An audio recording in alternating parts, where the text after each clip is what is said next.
straight out of Krypton. Crazy motherfucker named Jor-El. There's a few comic books that I know well.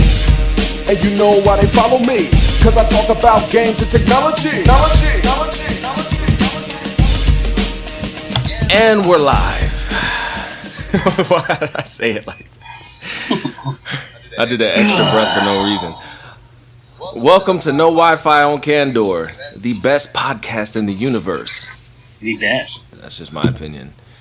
No, I'm just no, I'm joking. Which universe? Yeah. All 52? This is Earth 2, so we're the best podcast on Earth 2. Earth 2. Yeah, so I'm here with Jay, the artist and tech enthusiast. What up?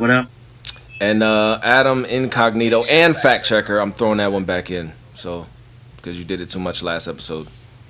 Yeah, so this episode, this is our Tech Cast episode, where we'll be talking about tech, because that is something we talk about. So today's episode is smart homes.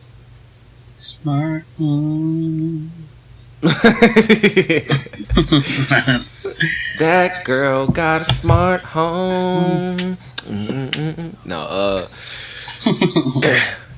yeah, so smart homes and more. Smart homes plus, we'll call it that. IoT. Smart homes. So we'll get into smart devices and things. Let me make sure I have my, where's my list at? Because when we get to the smart devices, I have a list. I don't know if you guys checked it out. You just made the list. The, I have a couple of things. Yeah, but there's a... Oh, no, because there was an actual list I found online of ridiculous smart items. I don't know if you guys checked it out. Oh no, I did try to locate some smart items that might have been like kind of weird. I mean, these are ridiculous. But yeah, so let's start it off with first of all, I am the non-tech person basically, even though I do know a decent amount now because of you, but comparatively. And then Adam is kind of like in the middle. You know, he can do without, but he does know. He'd be knowing all probably a lot more than me. That'd be coming out. And yeah, so he's up. He's up on it, but yeah. But then again, it depends on which tech. Yeah, it depends which tech stuff we're talking about at the time. So like, you know, something about like smartphones, he might know a little bit more about. But I think that backstory is important, because the first question is something that a non-tech savvy mind like myself would ask: why should we care? Why should I even want a smart home? Like, why should I? I'm cool now. I don't really have anything but a smartphone. And this is just me sarcastically asking. I'm not just saying no, because I really would want some of this stuff that we're going to talk about. But just from the outside looking in, just to play devil's advocate, why should I care? Why should we care? Jay, I'll start with you. All right, I think it depends on whether you live in a apartment or a home. At least as far as if you're renting, you know, because if you own something, then you're more inclined to start adding a lot of these smart devices. If you're paying rent, you know, I don't think you're gonna go ahead and just say, oh, let me change everything in here. So, but I think okay, all right. I think something that's necessary to say, if someone is listening and they don't even know what a smart home is, that what you just said is not going to make any sense. So what if you had to break it down just in simple terms, as simple as you can make it, what would you say a smart home is? Because a lot of, you know, from my mind, without knowing anything, I would probably think, my stupid ass would probably think, oh, it's something that has cool designs. You know what I mean? Something that looks new and fresh, like anything like that makes modern home. I would say it's probably something that makes your life easier. You know what I'm saying? Like, you have a bunch of devices and stuff that come together that you use every day, and it's not just the whole that are all connected like, by a central network, basically. Right. Which have some type of voice control or something like that. Okay, so yeah, back to the question: why should we care? Why should you want a smart home then? Why should anyone need a smart home? Well, for me, you know, I'm going to answer this question like if it was towards me completely. But for me, it's because, well, it's dope, for one. It's dope as hell to have all that stuff. Obviously. But another thing is like, okay, I have kids, and I find it real convenient. Like I have know smart them; light they're bulbs lovely. Like for me, having the smart devices makes it way easier for me. Like I could control basically the AC units, and the heating in the house. If they're leaving lights on, they're not turning their Xboxes or televisions off. So for me to have these things, it gives me more control over what they're doing. So well, okay, yeah, all right. Well, I'll ask Adam the same thing then. Why, in your opinion, why should we care? Should we care? Do I really need a smart home?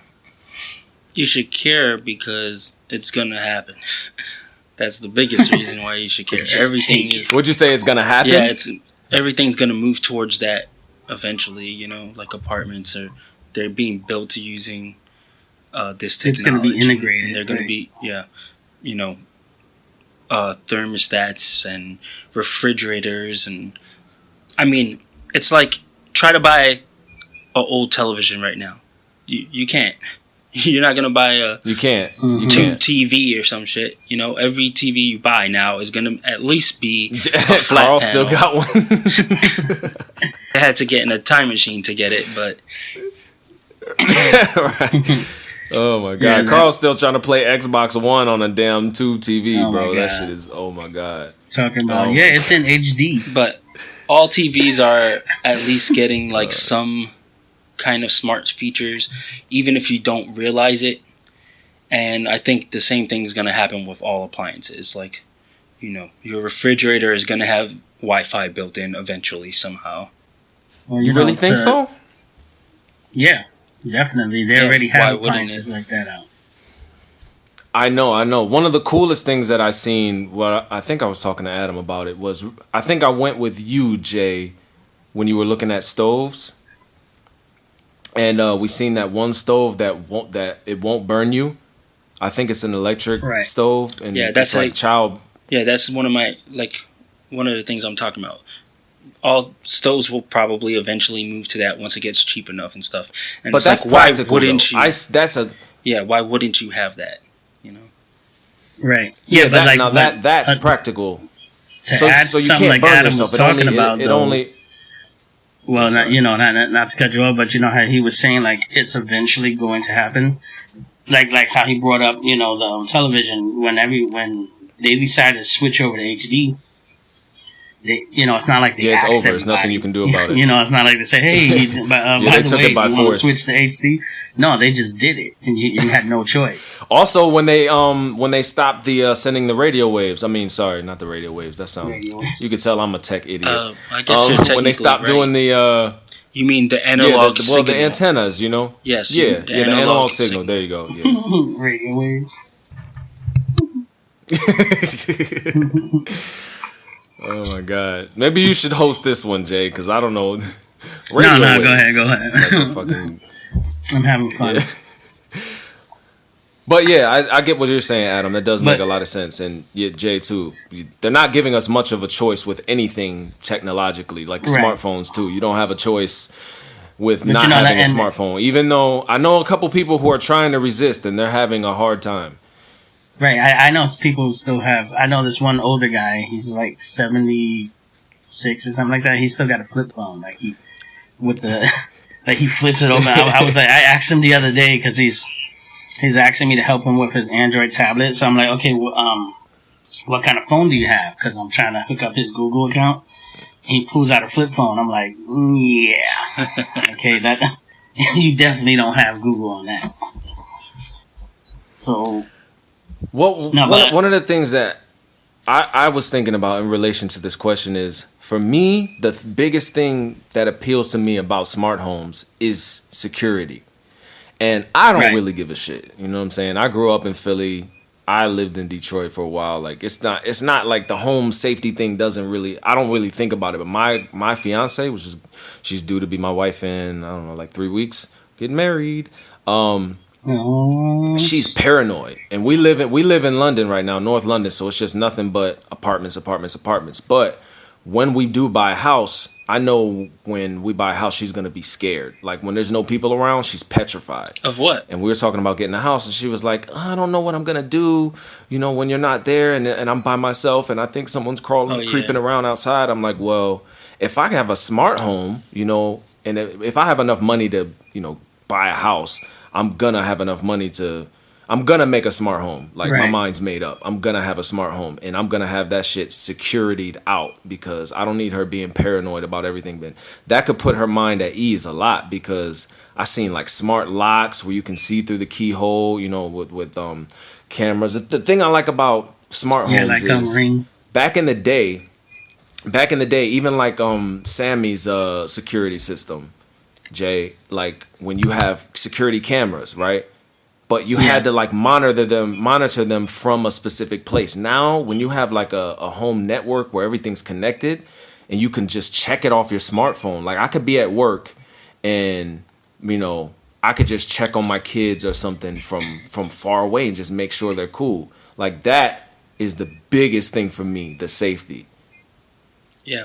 That's super appealing. Yeah, like and security is a big, you know what, and if, in that case, if you had to think about why should I care, then security would definitely be one big thing, and saving money. Because in the long run, of course, that's what you think about. Because I don't even think about that. That don't even cross my mind. Well, for at least for me, if I'm working, I'm making money, I want to at least keep some money in my pocket, and true. So like. And plus, you go out and you buy things for your home because you want it to be nice and stuff. It's like you're going to get married, you're going to buy a house, you guys are going to work on and that's going to be my house for years and years. Right. So, but that house is going to be you guys, so you don't want to work hard and get furniture and stuff and then somebody just comes and just, takes it all, or, you're just, throwing money away. Uncomfortable. Right. Or you're uncomfortable. That's another thing. Like exactly. Smart homes can make it comfortable with the lighting and the heating, and we'll get to that a little bit later with the how much money does it actually save you? Because I've seen and I've heard some things about it not actually saving you that much for it to be worth it. But we'll get to that. You can defend that. I know you're gonna try to defend it. We'll get to that though. We'll get to that. Too much about that. For me though, I think when I think about smart homes, right, and I started doing some research and looking into smart items, smart items, and just the kind of things, like the extent you can go with smart homes, which we're gonna talk about. The biggest thing to me that stood out, especially understanding what happened with social media and what happened with smartphones, it seems like. And Adam, I'll ask you to say something about this. It's easy to imagine becoming incredibly dependent on those things. Because now you can't really do anything without your phone. And then, like, you get what I'm saying, Adam? I can imagine myself getting just hooked where I can't function properly without these things. Oh my God, how do I turn on the lights? My Wi-Fi's not working. Exactly. Right. So that's a little scary to me. Just that dependence, and it's like my safety is dependent on this system, and it's like, oh, the system is 95%. It always works, but what if there's any faulty thing or some, outage or something like that, and then it's like I'm not as that is a little worrisome for me. It's like there's no one ever gonna be as dependent as myself. So to depend on these things for my comfort and safety is dope, but it's kind of it's a little worrisome. And maybe when we get to one of the later questions, maybe you can say why that's bullshit, Jay, why that's a bullshit fear or whatever. But I just thought I'd throw that out there. So anything else you want to say about that, Adam? About the safety from a smart home, or? No, just needing a smart home, becoming dependent on the stuff, anything like that. Well, that makes a lot of sense, but because that's what happens with all technology, like how many times does the average person pull out their cell phone for no reason at all just to look at it, Yeah. Yeah, Yeah, I guess we do become it becomes a dependent on habit. any any technology because Yeah, like think how about how do you cars. get Cars to used to work? be a Yeah, crazy. you don't walk, Yeah, it's like you can't even live without a car now. We've become especially in Michigan. intertwined with a lot of this technology. You can't live without a refrigerator, really. You know, Right, and it'd be difficult to live without a microwave, a people TV. think Well, you can. exactly, It's or just we a have washing become machine. accustomed to living this way, Yeah, and but it'll be it's so difficult. It'll be convenient that difficult. Yeah, yeah, there are Yeah, I I'm mean, minimalists sure shoot, though. there's we've been people doing like this I since could the live in the woods for 1900s, 2 though. weeks. Yeah, it's crazy how like Right. technology kind of evolved along with us after like 1900. We Mhm. evolved side by side. Like I was reading something about if there was like a huge solar event and it knocked out like the power grids, like a huge solar flare. And So, imagine if we lost all power, all satellites and everything. Like we'd be fucked. Like we would it'll send us not be back able to the Stone Age. yeah, we wouldn't be able to do shit. We wouldn't be able to. You know how many times a day I use, how many times a week I use Google Maps just to. I don't even think about I just type the address and go. You know, so. Greg's gonna be stuck just walking around the block. A solar All flare right. happens. Yeah, Oh like my it took God, I me can't even get to 36 the store. hours to drive to Detroit that one time from Florida. Y'all like, where the fuck is Greg at? I'm like, I'm still driving, man. I'm in Atlanta. You're like, damn, dog, it's been 15 hours. Yeah, I got lost. Uh, all right, so I'll But move yeah, on to the next. Oh, sorry. Go ahead. Okay. No, I was gonna say, like I was saying, like in the 19, people think when we say, why should I care and everything like that, then people think, yeah, well, and you bring up smartphones and stuff we're using now, but we've been dealing with smart devices for a while because the smart device is pretty much a device that's self-contained, that can, you have like a coffee machine that will, you put the coffee beans in, it grinds the beans and then it makes the coffee and everything, and at the end you have it. Those are smart devices, Yeah, we don't think of them as smart, but it does a lot of Right. the work for you. Everything is automated. Everything. Right. So and We even and that's have been we going haven't on we even forever. have books read for us now. On audiobooks and stuff. We don't Right. even read anymore. Yeah, Just like, I'm audiobooks. too tired. Somebody else read to me. I'm gonna go to this next question here, and Jay, I'm gonna bounce this one off of you first. You're gonna have to take the heavy brunt of this question because you're the most technical with this. But just basically a curiosity question, more from my perspective. So it's a 3-part question. What is a home network? Do you need a network in your home, or can you get away with not having one in relation to smart home? And will any smart home device work together?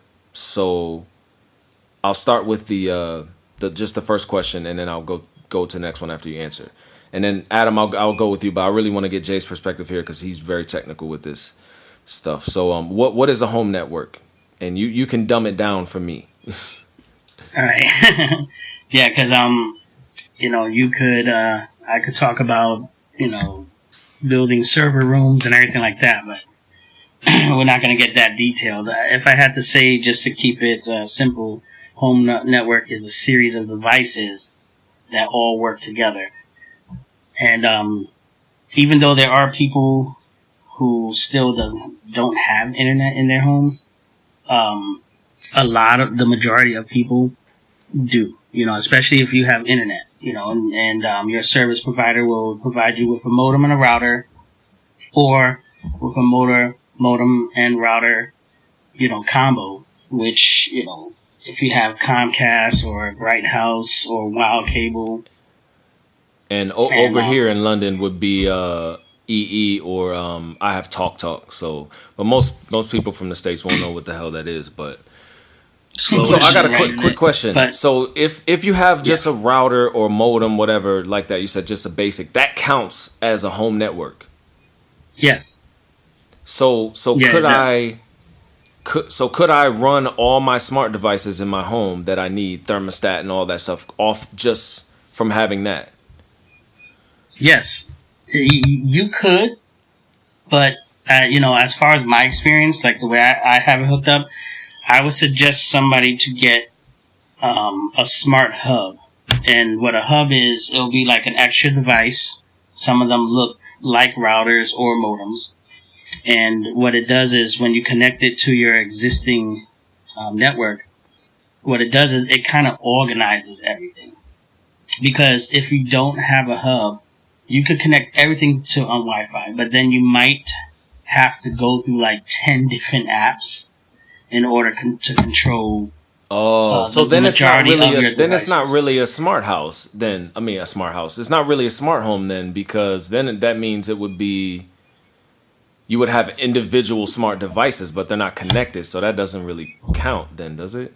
Yeah, the thing that would connect them only is your cell phone, basically. But if you have a hub, it'll be a single app, and then you can add some type of control to it, like Google Voice or the Amazon Echo. And if you add those, then so you the Amazon Echo is an example of a hub, a smart hub. No, the Amazon Echo is an example of a controller for it. You know, something that you can use to control all the devices. A hub, which we're gonna have links. There's Wink, WINK. They sell hubs, and Wink is a great company. That's the company I use. They work with tons of different other, like you don't have to buy their products only. They work with almost everybody. So if you want to get a Philips light bulb, if you want to get a GE or a Nest thermostat, you know, you can pick and choose. And for you guys listening, really quick, when we say Jay is the tech enthusiast, we really mean that shit. Like, his house is basically a damn server itself. Like, he builds custom PCs. Like, he can do, like, he's in that shit for real. Like, knee deep. Will be deep. up and running soon. Yeah, we're gonna have a website for the for his custom PC business, and if anyone's interested. But yeah, I'll go to the next question though. Do you need a network in your home, or can you get away with not having one? I mean, unless you just do not want to be on the internet at all. I mean, let me ask you a question, Greg. Need a network. When you drive a car, do you stick your feet through the bottom and push it along too? Fred Flintstone style? On some Fred Flintstones, yeah. Do you honk your horn by squeezing a bird? No. No, I don't. Okay, so what is that supposed to mean? Like, every house... I mean, if you have the internet, that's a network, you know? You're going to have a network. Yeah. Even if you just go to, you know, the random corner store, there's usually Wi-Fi networks that are, like, public and stuff now. So, I don't know. Like Starbucks, unless you're living in the woods or something. Most I guess you could try to make some type of... are going to have networks. But even then you have satellite, so there's no excuse. Yeah. And even if you had, like, some direct Bluetooth kind of thing, like, it would still be a network. So Bluetooth is a form of a network. Yeah. So will any smart home device work together? And I'm assuming that's going to be no. Actually, yes. I answered it. Yeah, I answered it earlier when I was talking about having a hub. If you have a hub, because Samsung makes a hub, the Samsung Smart Hub, Wink makes a hub, but you can buy whatever you want, because some of these, I mean, we'll go into the cost a little bit later on, but some of these devices, you know, like the light bulbs and stuff, can be pretty expensive. So if you find a color changing light bulb, for example, and you find one for I don't know, like $15, and you don't have to buy the Philips one. You can buy that $15 one, and you can set it up with the hub, and it'll work just the same.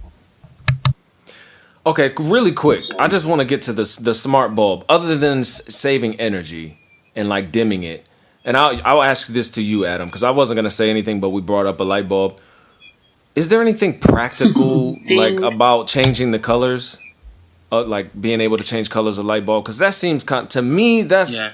I don't know. That's kind of Well, corny there's to me practical in my cases. eyes. There's It just practical seems things, it's just something and cool. then I there's guess. super cool things depending on how crazy of a setup you have. Like practically speaking, Right. you could just have it so that you can have if you have like Alexa or Google Home or one of these assistant type devices running your smart home, you can just be like, "Hey babe, you want to watch a movie? Yeah, let's watch that new romantic comedy that came out." And then you can say, "Hey Hitch. Google," or "Hey Alexa," or whatever, play X movie, and then you can say romantic mode or something, and then it will dim the lights, it will turn on your surround sound. Exactly. It'll set up everything for you without you actually doing anything. It It'll could play the capture movie that for mood. you. It could dim the lights a certain way. It could, you can even just like say, "Hey, dimming the lights it's time is to get practical to busy," me. and your music will come up. And Well, anything like that. I understand that the dimming is practical, but just the colors, I don't really know. I find that kind of. Well, I guess that's a personal thing some lights actually are better for you. Like if you're sitting and you're reading, there's some light spectrums that are better for you. Use a Some are orange easier on spectrum the if eyes. it's towards night and you're trying to for me. go to sleep. Yeah. There's yeah. also stuff Okay, like it was just a question. you can set up a schedule so that your lights slowly come on in the morning to wake you up if you're a person rather who has than blast trouble waking on. up in the morning. Yeah, so Right. like It'd be like it's a way to simulate a New Brian. sunrise.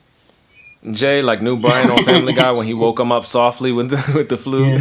Yeah. Yeah. And then there's also things like the complicated light stuff that you're talking about. You can have it so that, hey, whenever Luke Skywalker comes on and he swings his lightsaber, it has a slightly green tint. And then when Darth Vader's on, it has a slightly red tint. Like you don't have to go super crazy. And when they with both it. come on, it'll be. I would. I don't know. I guess that's a personal thing. I can't hate on it because that's just to me. It's Well, just, like all right, the colors, like for lights example, are kind of my annoying. wife, right? And if you really father want to has go the out house there, hooked up.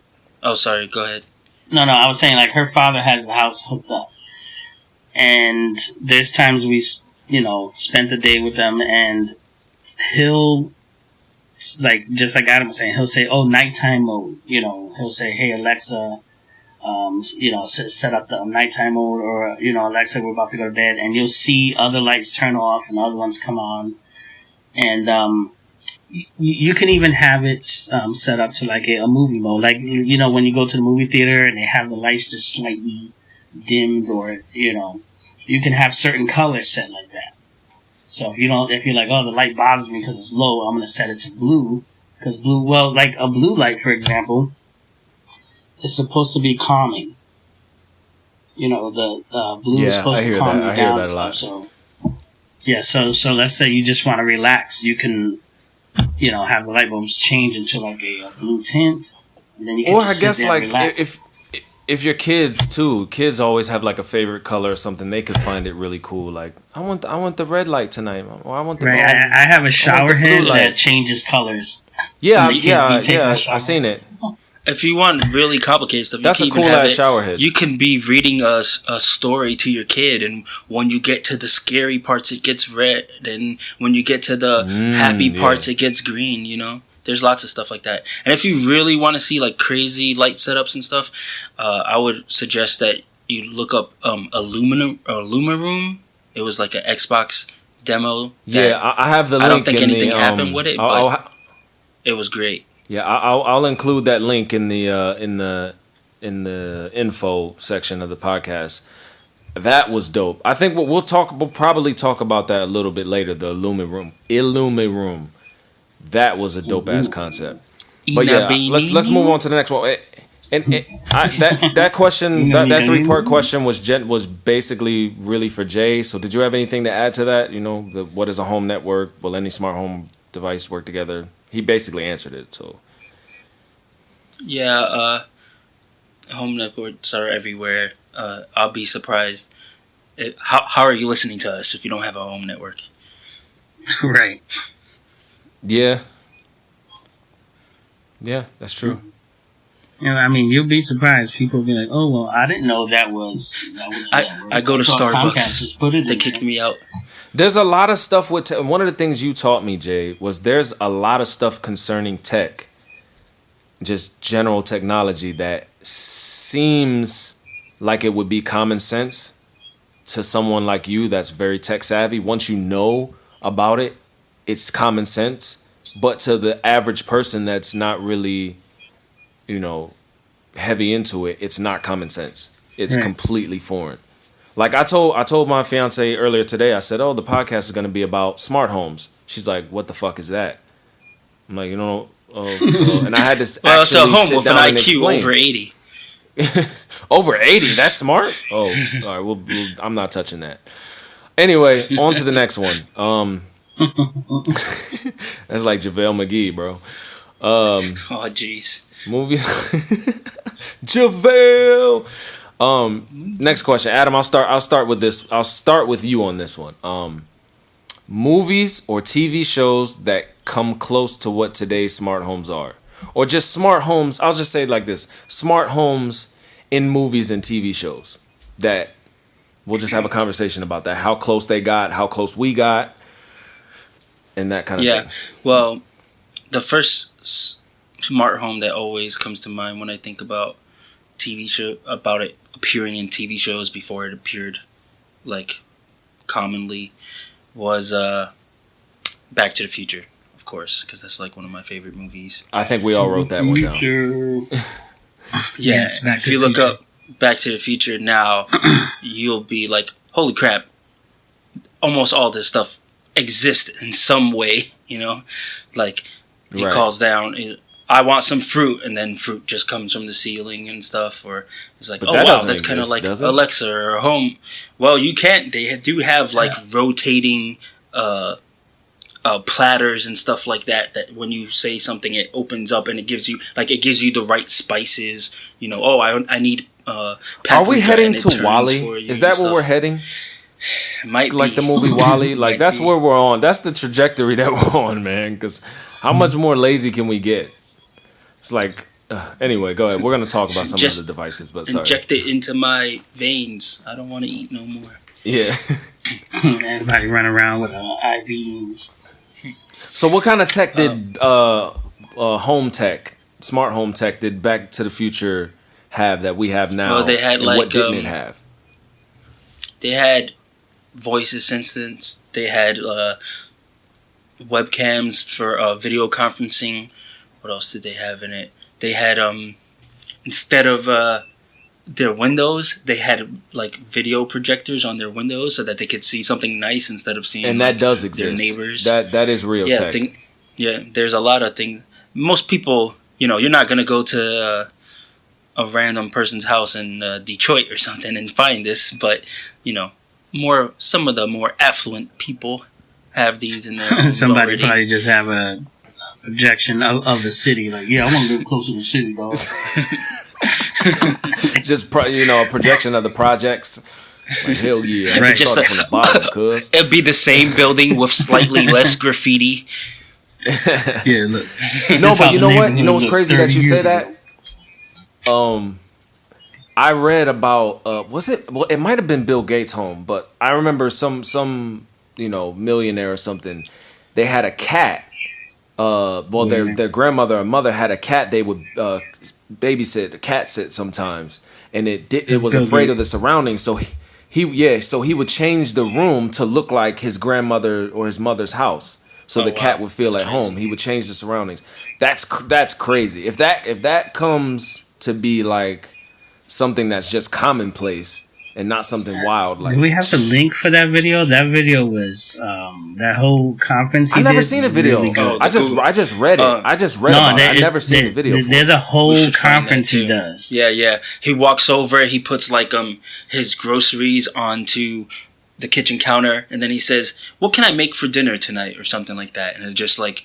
It scans the barcodes on his food and it says, "Hey, would you like, this you can make this following recipe with it or something. He like walks over to the refrigerator and it gives him like the things he needs or something. Yeah, there's a lot of stuff like that. He introduced the Microsoft Surface, except for at the time it was as big as a coffee table. But Yeah. the Surface, Microsoft Surface, came out at that point. In that conference. And I think it had a different name back they were then. playing chess, and of course it had something else, but that's what it eventually became.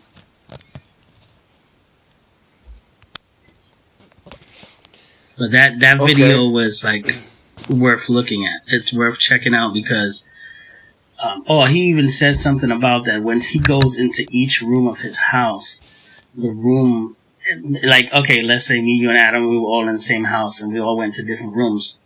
The temperature would change to suit each one of us. So no matter what room we would be in, the temperature would change to be more comfortable for us. So I read thought that was too. pretty cool. That's nuts. You can have like a custom setting for your. But Adam, to get back to the main question, was there anything from Back to the Future that you can think of that they got wrong or that we don't have yet? From the smart home, because there's tons of other tech that we're going to talk about on another podcast. What was it? The thing that made the pizza big. That would be good. Yeah. Oh yeah. Yeah, the instant Get a little. pizza. There is a thing like that makes cookies though. I seen that. It's like it bakes cookies quick as hell. And it's like a circle thing like that, and you press it down. They don't have a floating thing that comes from the ceiling. We don't have that. We have a rotating, something that but rotates. if you have some kind of engineering skills, which not like everybody does, but if you can think of something, I'm pretty sure we have the equipment it takes to. You could use drones. They would just be loud as hell. Drone just come down and give you fruit like. Yeah, this is my new fruit. It's my new drone. The thing is, we could do a lot of that. We could do a lot of that stuff, but how practical is it? And we're definitely going to get into that later. How the practicality of things. But any other movies, TV shows? Well, I'll switch to Jay, and then I'll go back to you, Adam, and see if you have anything else. Jay, TV shows. I'll have to say the Jacksons. People don't think about it, but the Jacksons TV show, they had doors. We have automatic doors that open and close. They had that. They had they had the TVs that come from the ceilings or came up from the floor and stuff. We have things like that. The only thing we don't have is like treadmills hanging off the side of the buildings. Where and we don't live miles up in the sky. Right, and you trip on the treadmill one time and you're dead. Did you ever hear the backstory of the Jetsons, of why they're in the sky like that? I would have thought of pollution, because in the Jetsons movie it shows the houses moving up because of pollution. Yeah, I'm not sure if it's actually true, but I did read a pretty long article before showing that explains that the Jetsons are there was some type of nuclear apocalypse or something like that, or some insane pollution thing, something like that. But I thought I read something about like there was like some type of war or something like that, post-apocalyptic kind of thing. But that's cool to think about. That's crazy. You know what we don't have? AI. We don't have a robot like the Jetsons. Well, yeah, we're Does Google count? They're building robots, but we don't have nothing like a Rosie running around. Yeah, a robot maid. Right. But we do have robot pleasuring. All right, forget it. Oh god. Cut it. Cut it. Adam, do you think of anything else? Anything else? Did you have anything else on your list? The whole Minority Report interface, or like Iron Man basically does it now too. Yeah. That's another thing. Oh yeah, I did. The Iron Man, that's Tony Stark's estate. Yeah, that's a whole. It's basically Connect. Yeah. I think the same guy the futurist that they hired for that movie is the same concept that they used for Connect, but that isn't doing so well. But who knows? That maybe it'll come back. But it does seem like I liked it. Cool interface for certain things. Well, holograms.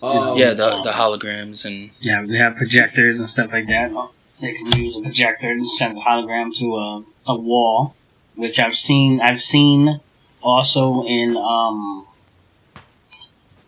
CES. They had something they were running when the Intel i processors came out. They were running i7 and some other stuff, and they were trying to show it off.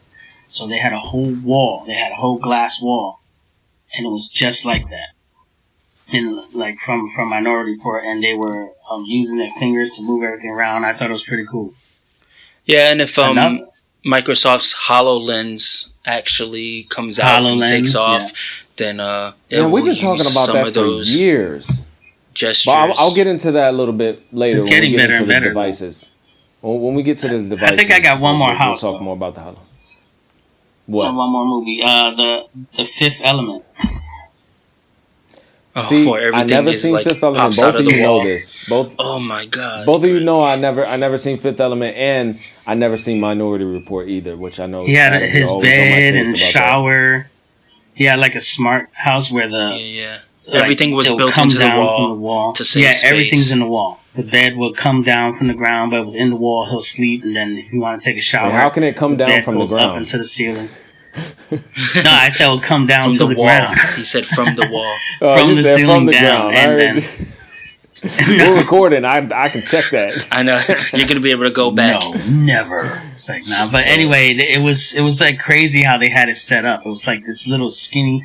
It looked like an apartment that they might have over there, like some kind of European apartment, where it's like a small little compact apartment, and everything is there. But he has everything, but it's just in the walls.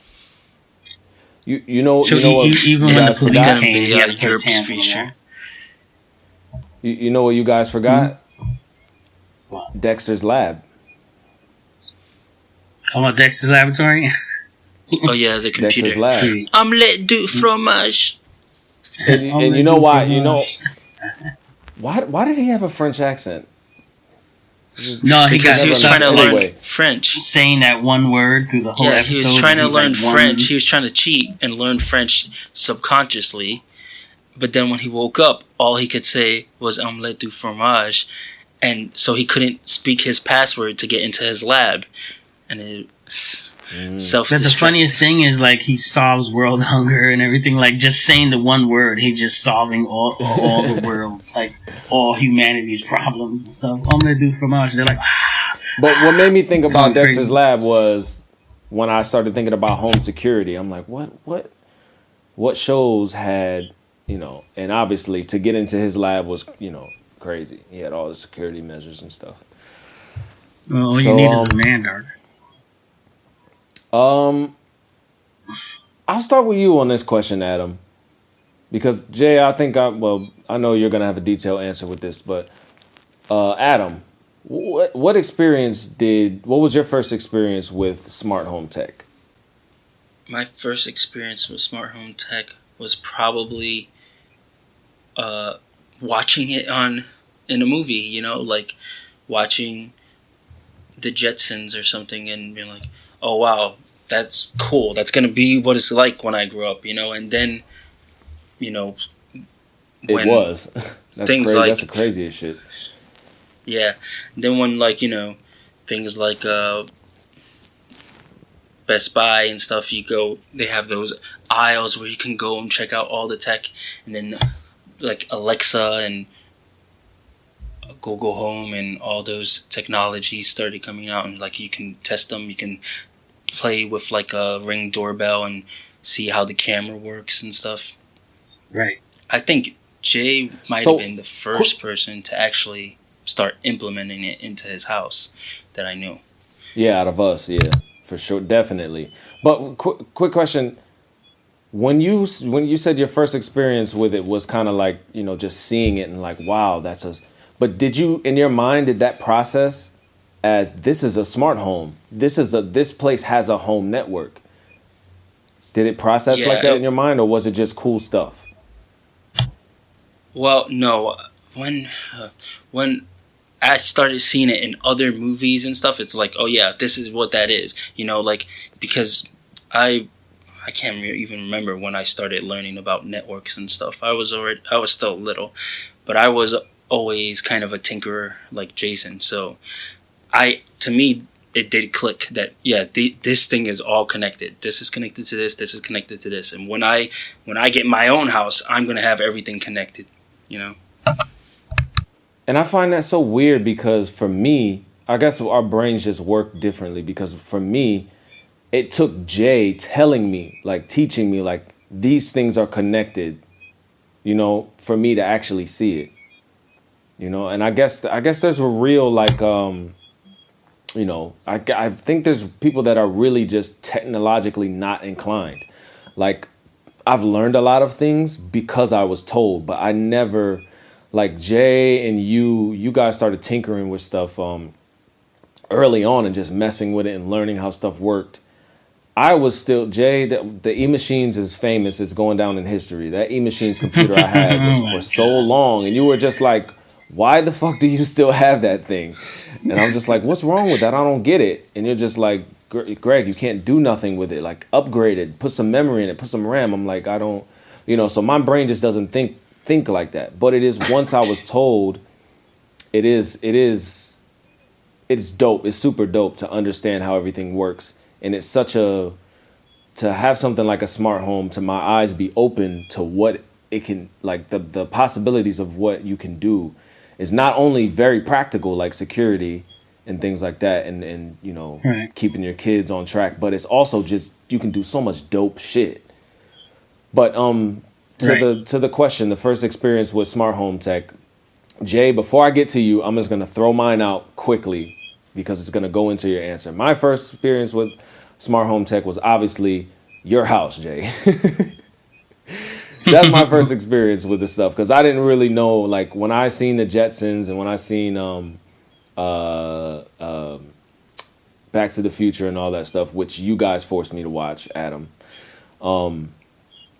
You're welcome. I didn't. Back to the Future. Remember, You're welcome. you refused to even talk to me until I seen that movie. Remember, I was like, I've never seen. He's like, you never seen Back to the Future? Well, it's because you're making jokes Like from it. blasphemous. Because you watch Family Guy and you're like, ha ha ha, isn't this so funny? I'm like, dude, you haven't even seen the movie. Go watch the movie before you talk to me again. But yeah, I didn't see that as a home network But anyway, to answer the question, Jay, your home, seeing like your server room, and even before that, just how everything was interconnected, and you having a smart thermostat and having voice control for things, and just wireless speakers and that kind of thing. That's my first and the only real experience. Like I'm gonna build on it when I actually get my own place, my own house. I will actually start going for these things, but I really don't have any experience with smart home tech other than a smartphone, my router, and my smart TV where I cast. I know how to cast to TV and things like that.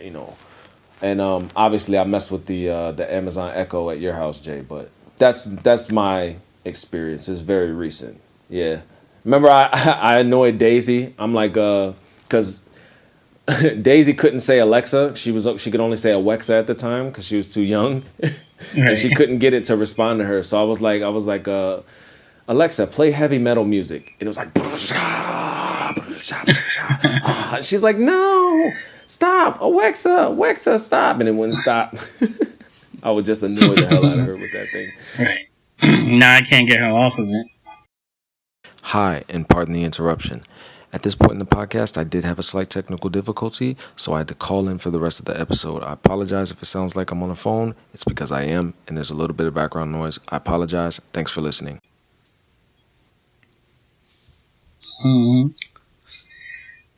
I don't know. For me, you know what? Like just before I go into for me, like Adam was saying earlier, he's seen it in the movies and everything, and I've watched. I mean, we watched tons of movies, tons of movies. And yeah, even though I was watching Back to the Future, I was more fascinated. Even though I seen the home and everything, it was the car that got me. Because at the time, before I got into a lot of tech stuff, I really, there wasn't a lot of stuff. I was always hands on. So I used to have car models and stuff like that. So when I seen that car and the things it could do, I was like, oh shit. So it like bugged me out. And then later on, I brought a computer. And then I didn't know what internet was at the time at all. I brought it home, I turned it on, and I'm like, what can you even do with this? You know what I'm saying? I didn't know. So I got to a point where I started taking it apart and just putting it back together. And so the way I got into it was I started becoming more fascinated with how it works, and that's how I started learning all that stuff. Once that worked, and then I started rewatching the movies, because I must have seen Back to the Future like millions of times. I keep rewatching the movies, and I notice every time That's not an exaggeration at all. Right. I notice every time I knew you were watch going a to say movie, that, Chris. I notice more and more. I mean, have that ever happened to you guys? Like, you watch a movie and you actually Like notice about something? smart homes and like networks. Yeah. Yeah, so I started But see, noticing. that's the thing I'm saying. Like, I never noticed that. Maybe I will now that you've made me aware. But it never occurred to me that, oh, he's using a home network. And the fact that you looked at it like that, like, oh, that's a home network right there. Everything's connected. That's probably why you were able to do it. You know what I mean? Well, yeah, that's but if I have to build say what was my first thing as a child that I interacted that was smart was probably an automatic door at a supermarket. Just a simple See, you think about shit like that. That's so dope to me that you thought about that as a smart device. Yeah, because when I was young, sorry, I was always so fascinated with, it's like I said, like building stuff and doing stuff, which my daughter is, like, I can tell she got that. But like when we would go, I would think, how the hell me putting pressure on this pad out tells the door to open up? You know what I'm saying?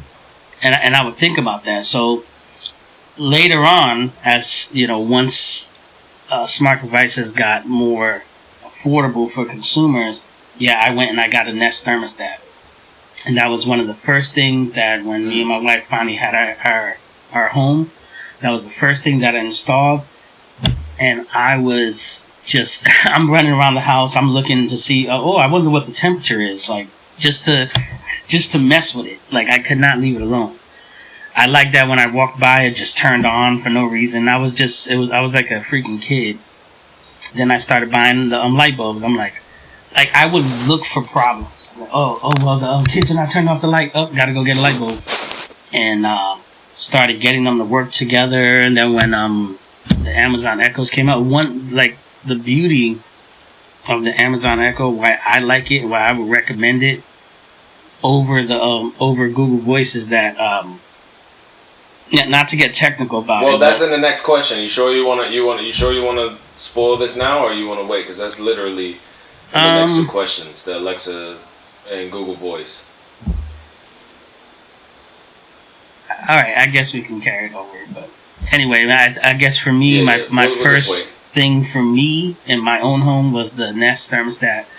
But as a kid, it was probably just going to the supermarket, and nothing was smart home. I didn't think of smart home. I thought of automatic, like, oh, this is an automatic, like an automatic can opener. Like, oh, this is an automatic can opener. This is an automatic door. Like, that's how everything was. I thought of everything like that. All right, we'll go to this next one, and I'll stick with you, Jay, on this. So when it comes to smart homes, where do you start, and what are some starter devices you can think of? Well, I would tell people start with something simple, and start with something that they're gonna need, that they really need. Don't just go out and get a color light bulb. Like, oh yeah, it changes color, and you play with it for a little bit, and then that's it. It's just sitting there, because it's not. It's a waste of money. You know what I'm saying? So I would like how I said. For me, it was a thermostat. I needed a way to. And when I'm at work or my wife's at work or whatever, and I know it's going to be a hot day. I don't know if anybody else has, but there's times where it's really hot and you turn on your AC late and it's fighting against the heat. So when you come home, it's still hot and everything, and it doesn't cool till later. Well, that's just a waste. But when I'm at work and I can just easily go into my Nest app and turn on the AC and turn on fans because I have smart plugs and stuff, I can start cooling my house down. You know what I'm saying? So for that, that particular device was good for me to start with. So I would just tell people, pick something that's going to help them out. That's like, if it's a porch light, even if it's a porch light, let me put a smart bulb here because I need the light to come on, or like how you were saying with Lim. Before, people would be like, I'm about to leave my house, I don't want people to rob me, so they would leave a light on or a radio. You know what I'm saying? You would walk out and people would think you're still home. So if you're that type of person, that's dope. You know what I'm saying? Then I say get a light bulb. So at a certain point in time, if you're not home from work in time, you're stuck in traffic, the lights come on. You can turn them on from your car. Like, the lights come on. And so then just practicality. So Adam, would you have anything to add? Anything different than that? If you said, would you have any advice of where to start? I think most people's first smart device, and where a lot of people are gonna end up starting, is with the television. Like most, I know a lot of people, a good amount of people that still don't have smart TVs. It seems like everyone does, but yeah, well, I know tons of people that still don't. This is one of the reasons why I think it's gonna be most people's first smart device, because when they finally think, okay, I'm gonna get a new TV, the TVs are gonna have some sort of smart technology built into it. Like if you buy like my television is cast enabled, so now I have that, and then I can buy a Google Home, and now I can hook up my TV and my Google Home, and then I can get a thermostat, and then I can get the porch lights, and everything just is connected through that one thing. But I'm Adam, for you though. Starting with that TV. Since you game a lot though, you're a gamer and you like watching movies and TV shows. That was practical for you. You know what I'm saying? It was like, well, I'm going to start with that TV. Even though I do see what you're saying, because remember how I was just talking to you about you can't buy like a classic like an LCD or LED TV anymore. Like no matter what you buy, it's going to have some kind of smart thing in it. Yeah, I said that. I was just talking about that. Yeah, that's what I was talking about earlier, and that's why televisions is the thing that seems to be advancing the quickest, that doesn't go back, and that most people are gonna get. Like, if you want a new TV, it's gonna end up being something with smart technology built into it, and we're just getting more and more of that stuff built in. And then once you have that, there a lot of new TVs coming out, just like I think this fall and stuff, are gonna have Google Assistant built into it. So if you have that, then it's already going to be able to talk to your phone. If you have an Android phone, or even if you have iOS, I think you just need to install an app. And then once you have that, you're going to see the connection and the possibilities between just having your TV and your phone connected. And then from there, you're like, well, what if I just bought some smart bulbs?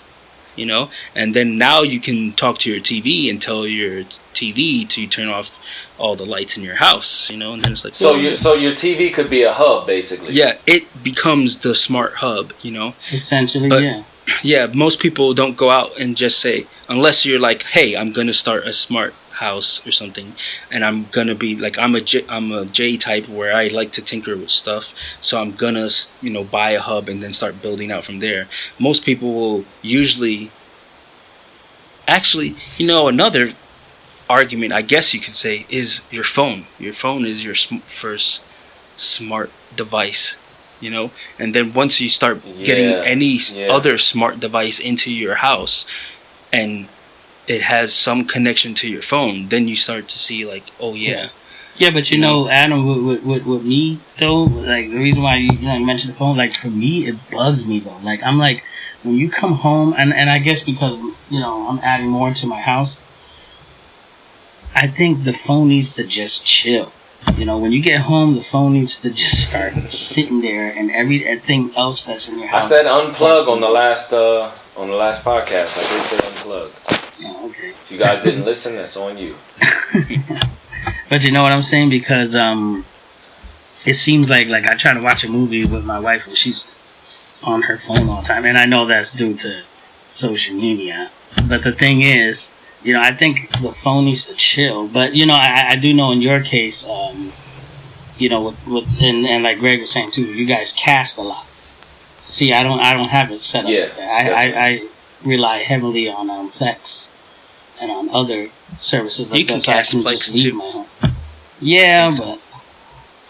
But I mean that's the same thing. You're just using a different technology. You're streaming all your stuff from a server that you have built in your house, while as I am calling the server from Netflix, for instance, or from Google Play, or from YouTube or something. Like I don't have the server in my house. I'm just saying, hey, phone, I want to watch this video on my television. Send it to my television, And like as more and more stuff come out, then people are gonna see it, and like you can just say, "Oh, what's the weather now?" and then it'll show up on your television, or you can say, "Show me the news," and it'll show up on your television, and more and more stuff. We're gonna get into that voice control shit later, Adam. I know how you feel about it, and I kind of agree with you. But let's get on to this next thing. Can you name some starter devices, Jay? And really quickly before you say this, I've looked at some starter devices on Google. I just went and some simple starter devices, and some of these reviews are starting to get to me, man, because it's like if anyone is even the slightest bit dissatisfied or they're just having a bad day, it just bugs me that people just write the most ridiculous shit. Like I seen a smart toaster, and it was like it only toasted the bread, with lines instead of the entire brown. I'm like, dude, it's a fucking toaster. I'm sorry, that's so. Like, every time I've toasted, the brownness wasn't completely even. Then get a smart toaster. I'm like, what the? Then get a regular toaster, man. What the fuck? I mean, even regular toasters have lines, though. Devices. That's what I'm saying. It's like this looks like regular toast, not smart toast. It's supposed to be the next. It's stupid. Starter devices, Jay. Starter devices. Well, I guess I would stick to the whole thing. It's like I said, start with something that you need. But if you did want to say, I don't know where to start with, I want to get some kind of kit. They do have them.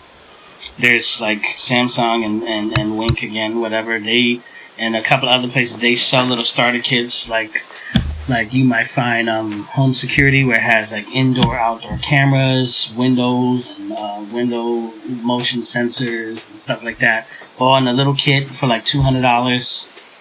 I've seen other kits where they have it too if you want to just have a bunch of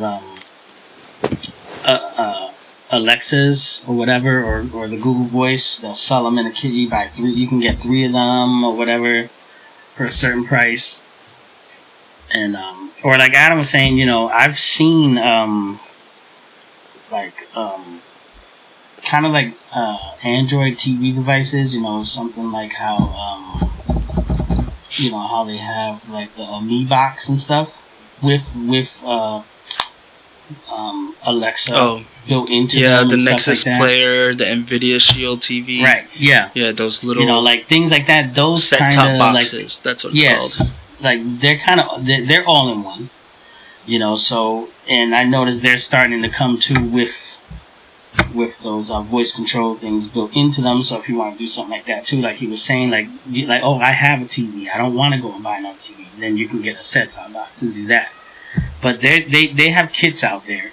I've looked at some of them myself, and I'm pretty sure there's if you want to go that direction with a smart home, I'm pretty sure there's something out there that you can start off with. Adam, any starter devices that you'd recommend?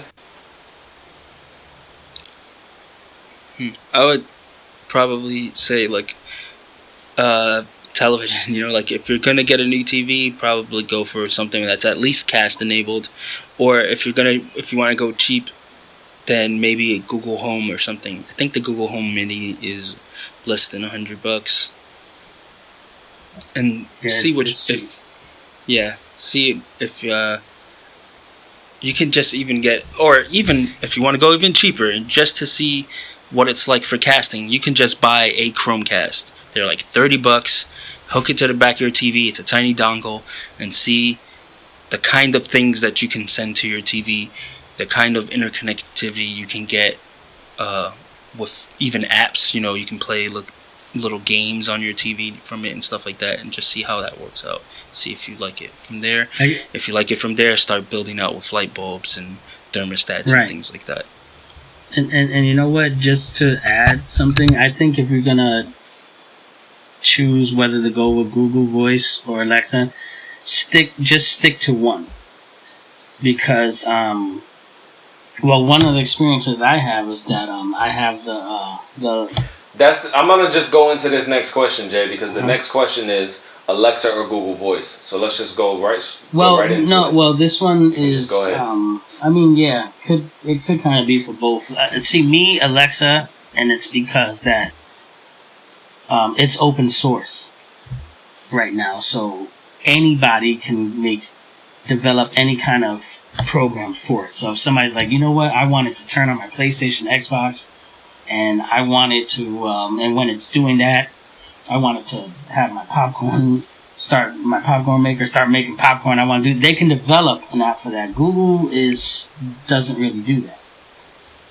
Android is open source, and you can get apps like it's called If This Then That, where you can have it so it's like, hey, when my GPS says that I'm at my house, turn on my lights, you know, or when I leave my house, make sure my door is locked if I have a smart lock. You know, you can have it set up like geolocation, Bluetooth, time of day. Yeah, you can do like that, but the Google Voice device doesn't do that. Well, there is something in it. It's called Routines, I think, but I'm not sure how widely available it is. You know how Google likes to. I mean, they're gonna have to get with the program in beta because, at least I think they'll have to get with the program because that's why the Alexa's selling so good. But it's already out, but I don't know how if it's out to everyone. You know how Google likes to like do little betas where only certain people have. Right. Yeah. They like to cater to. Well, that's one of the things too. It's like when I got the Echo Show, it's dope. I can do video conferences and stuff like that. It has a big screen on it. You know, I can do everything. It used to be able to play YouTube. But because they're in competition, Google decides, well, you know what? We're only going to have it for we're only going to have YouTube for our devices. Which that kind of sucks. So when you're going to buy a device like that, I would really look into, if you're somebody who, I want to watch YouTube on all my Google devices and stuff like that, or just on my phone and everything, or watch it on, because I don't know if I haven't seen anything like the Echo Show for on Google yet. I don't know if they have anything like that, but if they do, because I know if you have any kind of tablet or something, you're most likely gonna watch YouTube. So the fact that I can't even do that on here kind of sucks. That's more of a competition thing. Yeah, it is. But I mean, as long as it's their device, I mean, they're gonna. But YouTube is a huge thing. Like it is. Yeah, that's because Amazon and part of the everyday YouTube life really are competitors, and they're both like they're trying to stop each other. YouTube has no competition, so I don't know what competition that is. YouTube has no competition at this point. So no, but to I think, I mean, we'll probably end up having some other podcast, something about that. But just to eliminate something because I'm going with a particular a device that you happen to have some competition with, kind of sucks. You know, like I think them getting to a point where you know, where some devices are starting to just, you know, kind of like doing the whole Apple thing. You know, where they make their own apps and all Apple devices work together. I mean, even though they've opened up a little bit, you know, it's pretty much, if you have Apple, you stick with Apple. If you have Windows, you stick with Windows. So I think the same thing with Google. Or you go open source and do things that are interoperable with everything. Exactly. That's why I like, you know, the Amazon Alexa, because of the open source. You know, because I've seen apps on there for just the, you know, just the crazy thing. Even though there's, you know, a lot of people out there developing stupid apps. I mean, just dumb. But the fact that they can. We're about to get into some dumb stuff right now in this next one. The fact that they can is good. So let's get to. It'll be the Amazon Echo. Yeah, yeah. So, Adam, real quick, Alexa or Google Voice? Oh, well, I don't use Alexa at all, but, you know, I have an Android phone. So, you have an Android phone, you got Google Voice, you know. Then, like I said, my TV is cast enabled, so that's just I like the idea of Alexa, but the practicality, we'll get to that. But actually, both of them, though. But we'll get to that later. Let's get to some smart devices. So, with this one, you can some smart home devices. So I want to talk about some items that are smart that people may not know that are smart, or people may not know that they have smart options or smart versions. And then I'm going to get into, and maybe you guys have some examples, but I'm definitely going to get into some very odd or weird or just plain stupid smart home devices. So, who wants to start? Smart toilet. Choose your destiny. Smart toilet. Okay, yep. We'll start with just ones that we may not have known are smart, and then we'll go to the ridiculous ones after. So, people didn't know that. I think most people know there was a smart toilet.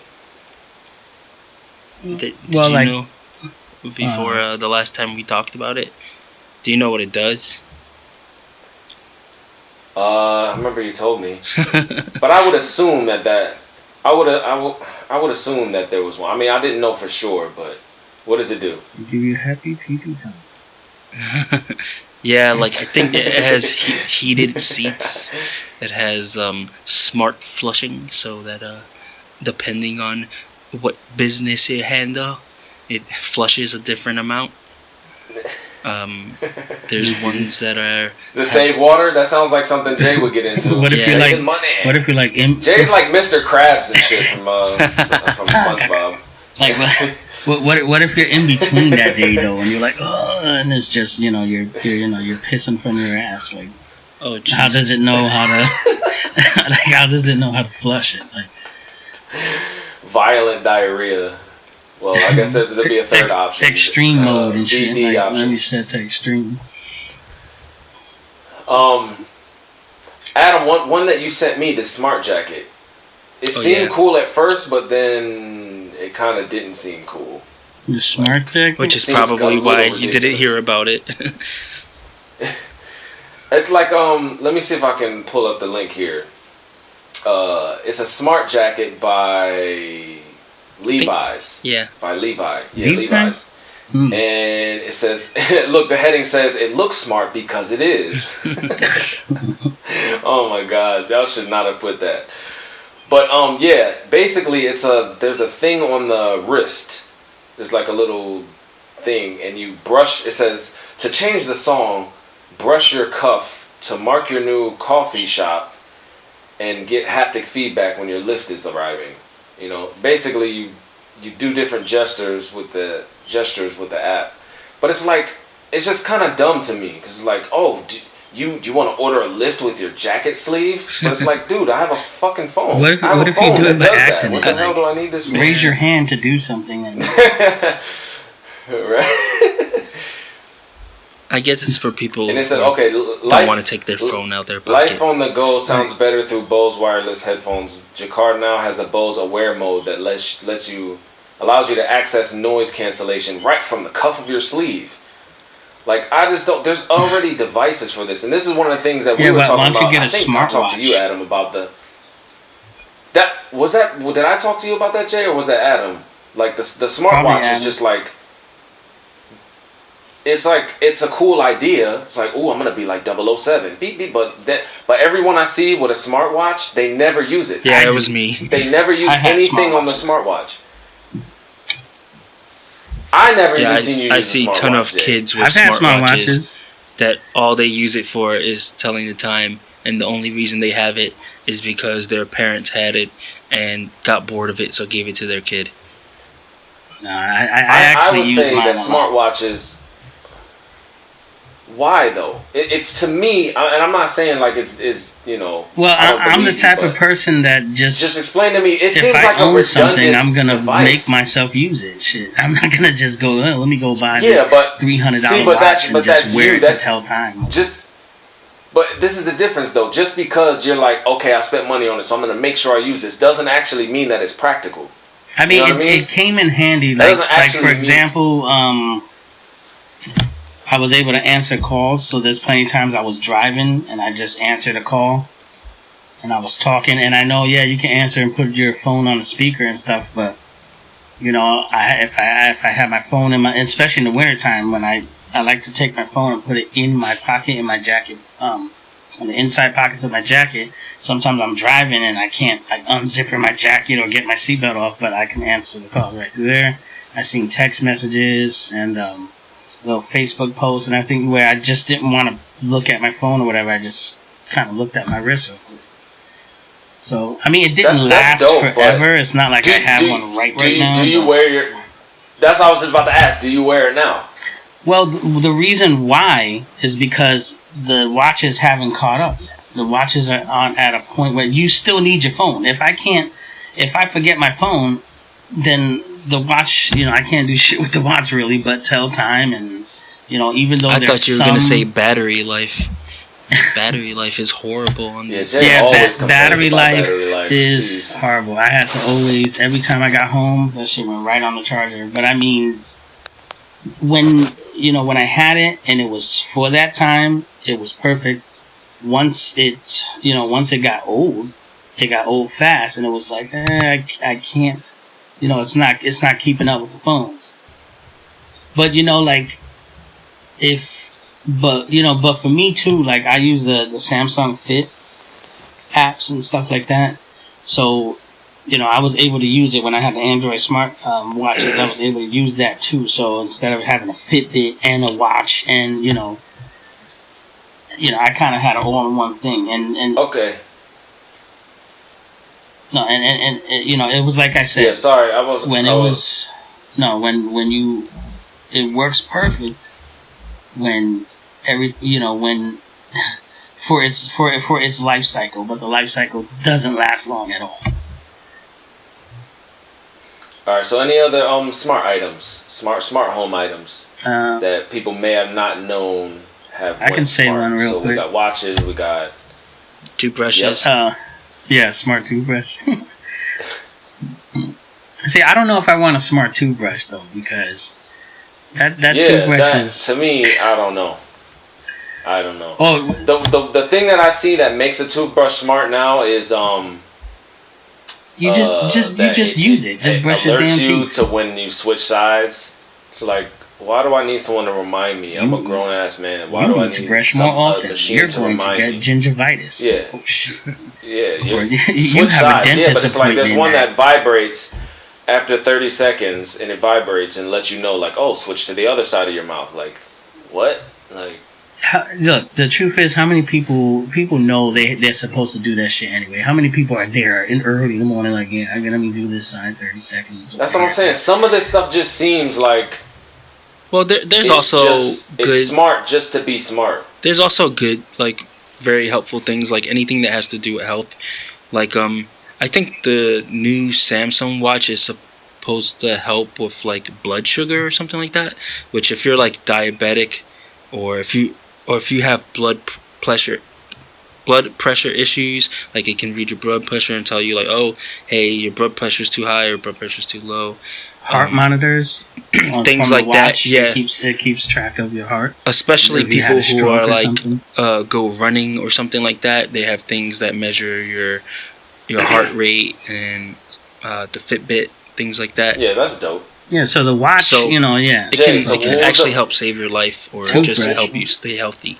Another one I seen was a smart, What was the other thing you were smart gonna say, frying Jay? pan. Smart Really? frying pan. Smart Yeah, frying pan. it I did not know about that. I guess it kind of, I really don't kind of get how it fucks work. I guess if you have chicken, I don't know if you're telling it I'm cooking chicken or some shit on it, and then you're frying it, and it's telling you, well, to me that'd be too complicated. I know they have them, but if it's like, okay, I have an app, and I have to put, okay, I'm doing chicken breast, and it's this much pounds, and I'm trying to make, I'm adding this and this, and then in order for the frying pan to just so that it can keep track and make sure the heat is being distributed throughout the pan and everything. I think that's That just seems unnecessary. yeah, like I've seen a smart device where it's like a oven, and the oven lets you, you can look at the food. To me, that's more, instead of getting up, going, opening the door, checking on the food, you just look. There's cameras and everything. You can see if the food's cooking properly. That to me would be something I would use more than a smart frying pan. All right, so I got a couple here that people may or may not know have went smart. So there's the smart light bulbs. Most people know that. I have here a smart kettle, and I know people in America don't really use kettles like that, but in the UK, kettles are like, you won't find a home without an apartment, anything without a kettle in it. So there's smart kettles now. There's smart plugs. This is something that I didn't know. I'm sure you did, Jay. But smart plugs to where you can monitor a smart pillow. Yeah, that was a new one for me. There's a smart pillow that you can control firmness, Really deep. heating, cooling. This is a cool pillow. Yes, right, boy. All right, so look, let me go through a list of some ridiculous. Do you guys have any ridiculous smart items that you found? A smart egg tray. Jacket. Oh my I've seen a smart egg tray. A smart what? An egg tray. Yeah, I've seen that one too. Eggs on, like. The most ridiculous one I heard about was the smart spoon. What is that supposed to be? I've seen a smart I fork. A smart fork. It's supposed to help you really. I guess Yeah, it's like actually, you fat, look, put down I the just fork, seen that fat one on my ass. list here. That's all mine's gonna say. Like, The Happy Fork is a Bluetooth-enabled smart fork that vibrates when it senses you're eating too fast. Yeah, see. As goofy as it sounds, it aims to solve a genuine problem in some form or another. my phone And will be it's getting $65. my phone will be getting notifications Get the whole the time. Like, fuck outta here. ding, ding, ding, ding. I'll be eating. And yeah, that's a freaking. So look, I smart got one egg here tray. called a umbrella. Umbrella. What the fuck? Well, let's see. What does it do? What does it do? What is it? What does it Left umbrella. do, though? I'm not. What does it do, dog? I'm not supposedly totally opposed connected model like an umbrella, which can send its last known location to your phone. That it can send weather alerts to your phone isn't the worst thing. So it can send weather alerts to your phone and sends its last known location to you. Okay, so if you lose it. Okay, so what if you're walking, right, and there's a tornado? It tells you, Well, I guess you're there's a fucked. tornado coming at the last minute, because you can't predict when they're just going to come down like that. So it tells you I last see a minute. smart and then belt. Oh yeah, that's all I need, a smart A belt. smart belt. It pairs with a companion app and vibrates when it senses you're sitting too long, not standing up straight, or drinking too little water. I'm starting to get offended. For $3.95. For these, some smart of these condom ring. Whoa. Smart condom ring. It's a sex wearable. Let me see. It's an adjustable waterproof ring that goes around a guy's base and is said to track his thrust velocity, skin temperature, calories burned, and other stats. There's like fucking Mortal Kombat stats and shit. It probably tells you when to quit if you're just horrible. Like, now Greg's just reading his Amazon wish list. Furbo. There's a Furbo. What's a smart feeder? It can shoot dog treats out of it via your smartphone. It has a two-way radio that ostensibly lets you talk to your pet and notifications when it senses barking. That's what a camera's for. Oh my God! What are you trying to say to me? The last one. The last one here is a Bruno. I never read this. Let me see. The Bruno is another gadget faced with repeated manufacturing troubles, and though it's not the only smart trash gadget out there, it at least has some promise. It's a $129 trash can that needs to be recharged every month and requires proprietary bags to work. At the bottom of the can is a small vacuum cutout that will suck up whatever crumbs, hairs, or general crud is manifested on your floor. That means no more dustpans. Yeah. Yeah, but it's only the area, so the area around your trash can be clean as hell. But the rest of the house. Some of the more practical ones that everybody probably knows is the vacuums, like the Roomba, or Ring doorbell. Yeah, that's everyone uses that. Or smart locks, where it's like, it can be that once your phone gets within a certain distance, the door automatically unlocks or automatically closes. Yeah, if I wasn't renting, hey, real quick before I go to something like that. Before I go to the next question, I found your egg, your tray, your smart egg tray, Jay. It says the quirky egg reminder solves a question as old as time itself. Why can't I connect my egg tray to the internet? Made in partnership with GE, this thing syncs with your smartphone and sends you push notifications when you're on the verge of being eggless. LED lights on the tray itself tell you which of its 14 eggs is nearing the expiration date. Oh my God! It's only $13. Who wants to keep track of the egg abortions? It's not as bad as some. They're chicken that's so abortions. Crazy, man. You know what that's from, right, Adam? She was like, "Ugh, I don't want no chicken abortions." She was like, "Don't say that." Oh, jeez. You remember what movie? No, I don't. That's from the remake of Michael Myers. Oh, I don't think I've seen it. You didn't see it? Oh my God, you need to see it. In the beginning, right, the guys, mom let's is get like some shout outs here. Frying some eggs. Sorry, the mom's frying eggs and stuff, and the daughter comes down. She was like, "You want some eggs?" And she was like, "I don't want to eat no chicken abortions." So I just start calling it that. My kids look at me like I'm retarded. I'm gonna get to the shout outs here. You guys have any shout outs you guys wanna give?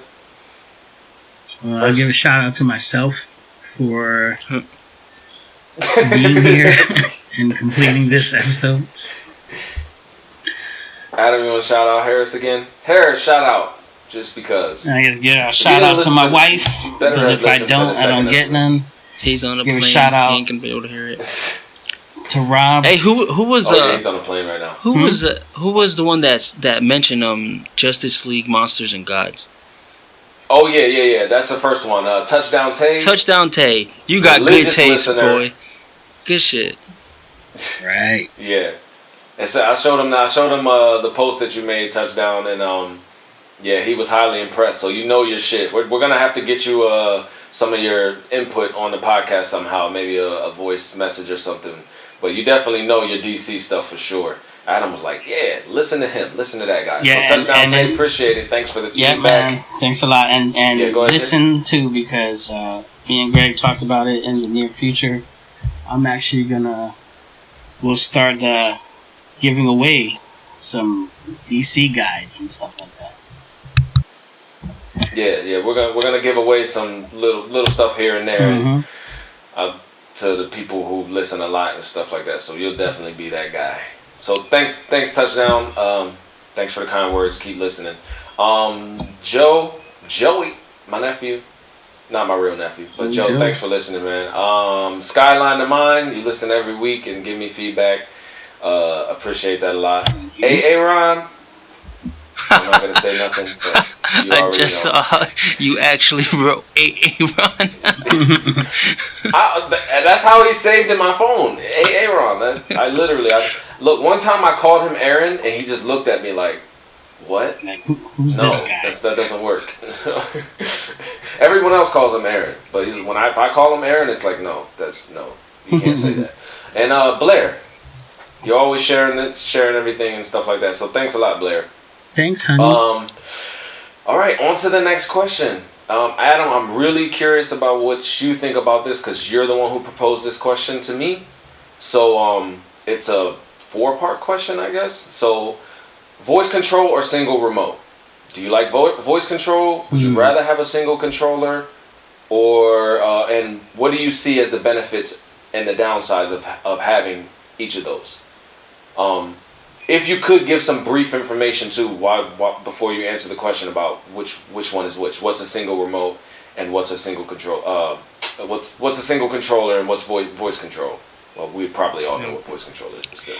Yeah, this goes back to what we were talking about earlier, where when you have things set up through like Google Home or Alexa, you can use your voice to activate things or have certain settings started or reset. You know, like, oh, I want to watch this movie, and just call out the word associated with whatever assistant you have, and then it plays that versus movie. A single controller. Yeah, or a single controller usually single controller in most cases now is your smartphone. Like there's usually an app on Android it's like the Google Home app, or I forgot, there's one for Alexa too, I can't remember what it was called. I think iOS has one too, where you open the app and it has icons for your lights, for your heating, for your television, things like that.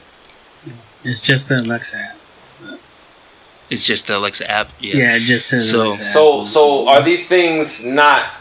Can these things not work in tandem? Because they can. The way you asked me the question was like, would you rather voice control or would you like a single controller? So you can have both. It's not like you can't. Yeah, like use both. On Google Home and I think also the Alexa app and stuff. Like usually when you open those apps, they will also have a little microphone where you can click into the microphone and then use voice control from within the app. Or you can have it set up where it's an activation word where you have to say a word out loud and that will start your microphone, and then you can tell the assistant what to do and then it will, do it. Okay, so what do you like, Adam? What do you like better, voice control or a single remote? In general, I prefer the remote. Voice control always seems to have too many glitches, or like it won't catch one word, or like it'll activate at the wrong time. Like you're watching TV or something, and then I think it said Google, and then your assistant's gonna come up, or I think it said Alexa. That sounded. He said Alex. He said Alex. Like it kind of sounds like Alexa. Yeah, the Xbox, so I'm gonna start I up. used to hate the Xbox. Yeah, Xbox is a big example of this. Connect, and I'm playing online with you guys, and I'm like, hey, yeah, man, I'm playing my Xbox, and then sometimes still Cortana will pop up now when I'm just talking to you guys on. I can't believe we didn't mention Cortana. I forgot about Cortana, Microsoft's thing. I'll Probably say this because really it's the quick, least popular of the big three. Just to interject, I'm gonna say this about me because I'm not gonna have much to say, but I really, so far, I don't like voice control. I think it's one of those things that is cool in theory because it's one of those really cool things where it's like, oh, this is from the movies. And I know Jay will probably dispute this, but I have voice control, everything I have. I know Jay's really big on the talk to text and everything. I feel like that's tedious to me. I don't know. The voice control is very tedious. Even when I was at Jay's house last time I visited, and I was using Alexa and things like that, it's more cool in my opinion than practical, because anything I want to put on, I just go on my phone and I don't know. Maybe do you remember the example I gave but you last time we were talking about this? No. Like every time iOS gets updated or Android gets updated, and they're like, "Hey, there's new voice commands," and everybody says, "Hey, look, Siri's better.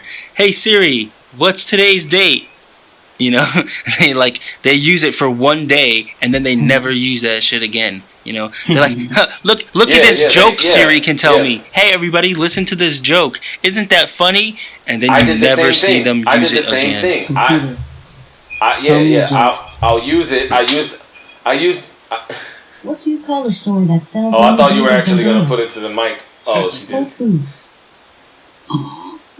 Weak jokes too. Go on.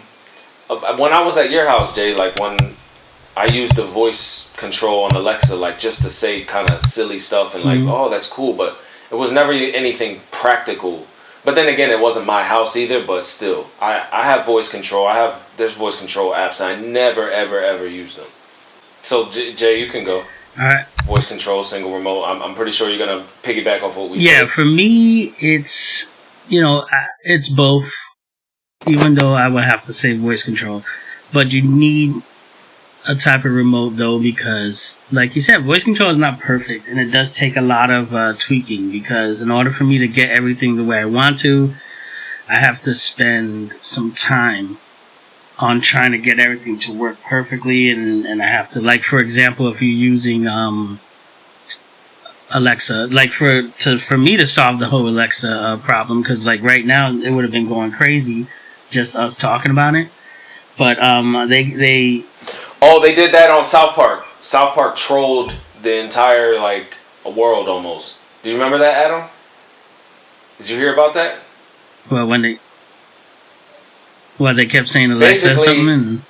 Yeah, loud as hell. So when people were, it would be like Alexa, and it would say something bad or something. Search for this or something, and it had everyone's Alexas across the U.S. like across the world going crazy, searching for crazy shit. That's probably why they added a feature where you can change the activation name, because you can either say Amazon, Alexa, or computer. I switched mine to computer because of Star Trek. But and I thought it's fun to do that. But plus, I'm less likely to say computer.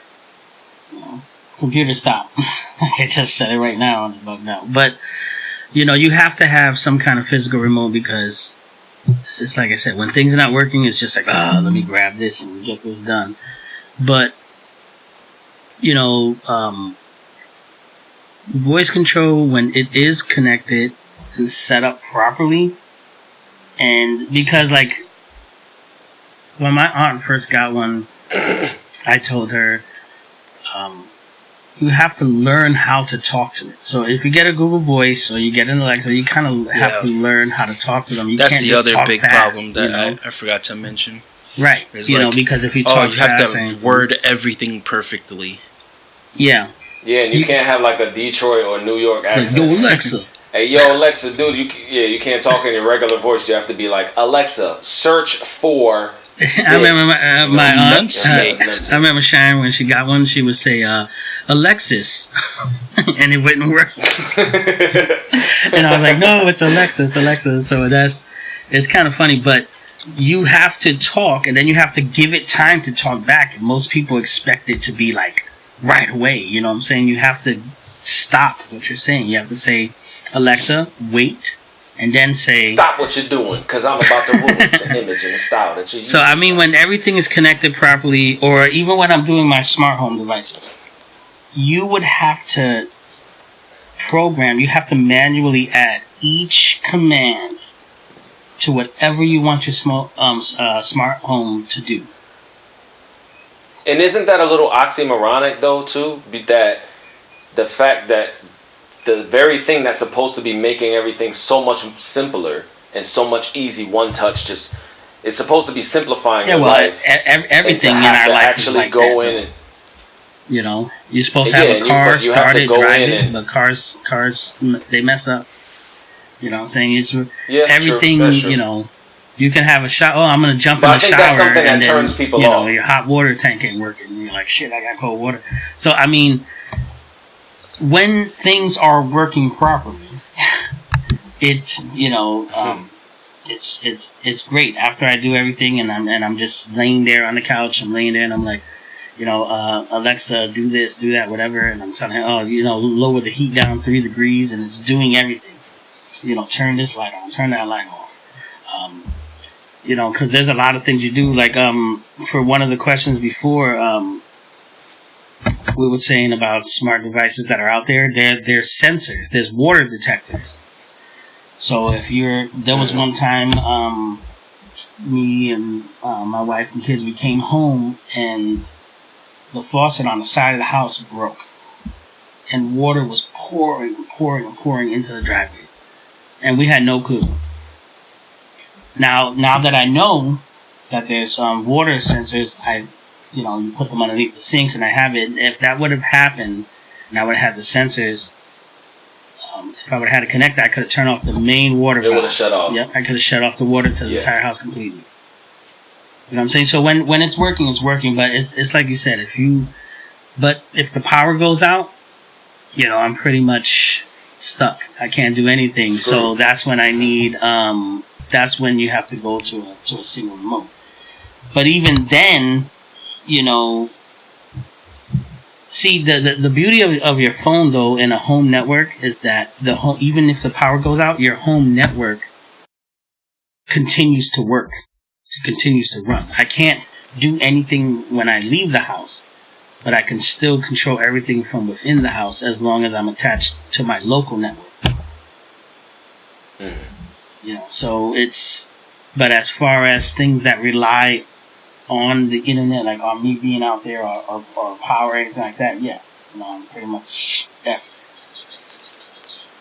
Alright, so Adam, I'll go to you with this one, the next question. First of all, how much tech is in your home? Is too much tech in the home a bad thing? So it's a two-parter. First, because my answer is going to be short again, let me answer this first. There's barely any tech in my home. I cast in my TV. I have my smartphone. That's basically it. I'm gonna buy you a smart fork, or the smart egg tray. A smart fork. Send it to you. So yeah, give me the condom one.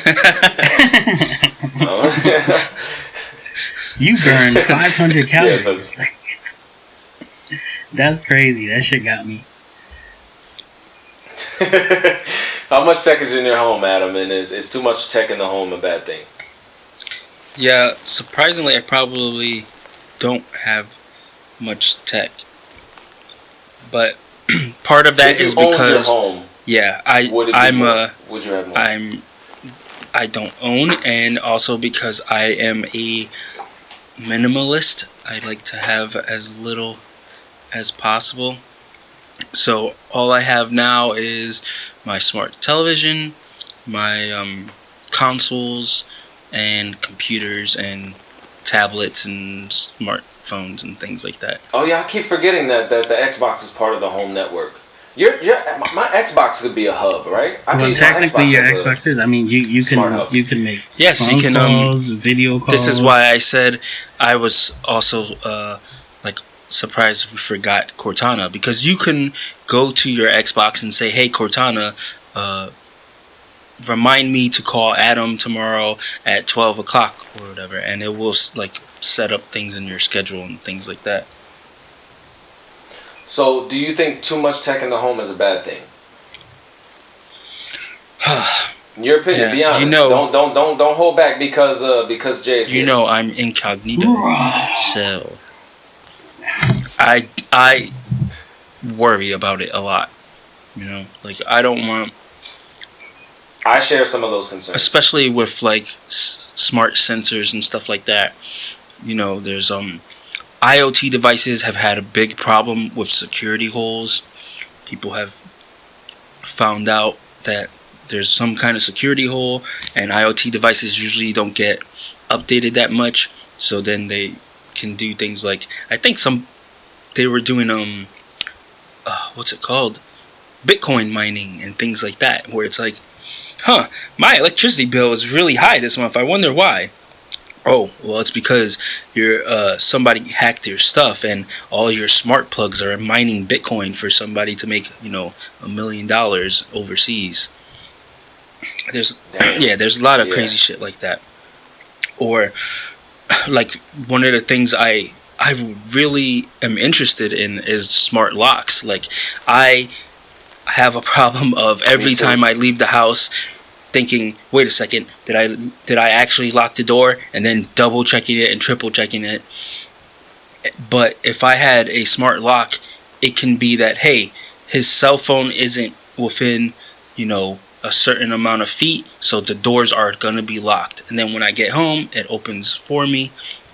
It's less, again, back to my minimalism, it's less things I have to carry. I only have to carry my phone with me. I won't have to carry keys. Just things like that. I can check to see when's the last time my door was open on an app or something, or I can make sure my wife gets home on safely, like, she came home at this time, something like that. But on the flip side, it worries me to think that somebody could just find a exploit and just walk up to my door and open it. And that, for me, the too much tech in the home, the thing that worries me is that if everything's like I said before, if everything's dependent on this one central nervous system, if something happens to that central system, or the connectivity of everything, then I'm gonna have a really bad day. If I have some smart things with just lights or just tablet and just a thermostat, then okay. But if I have like a extremely smart home, where everything is just connected and everything depends on that. Yeah. Then what happens when the power goes out or something? Yeah, I'm gonna have a bad day because nothing's gonna. I can't do anything. I forgot my password. I'm screwed. My phone am I was gonna have stolen. an issue locking my doors? Am I gonna have an issue getting back in my house? Yeah. You know what I mean? Because it's malfunctioning or something. So, I don't know, Jay. Maybe you can refute that or something. For me, you can never have enough. I have TVs. People have said you have TVs in every room. I have monitors and stuff all over my house. I have things everywhere. You have more than one TV in every room. And I have multiple TVs. I have a Samsung Galaxy View that I use in the kitchen, as to watch or to use for recipes. I have stuff all over my house. So the only time I think you can have too much is if you have stuff for just no reason. And I think that's debatable because, like, Adam is, like he said, he really doesn't like anything. So he'll come to my house and say, well, you really don't need all this. But me, I'll say, yeah, I do. Because this is what I want. You know what I'm saying? And this is how I want to live. Now, if you're like me, I don't worry about none of that stuff because truth is anything can get hacked. And the truth is the number one device that everybody has, period, that is the most, that you should be worried about the most is your phone.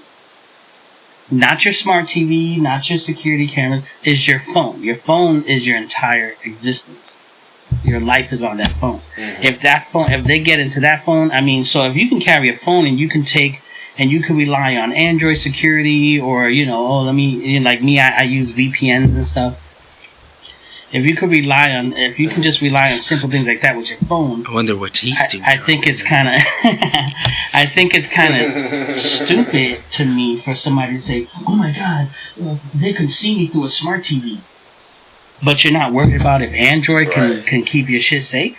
You're not worried about if that don't make no sense. You know what I'm saying? So.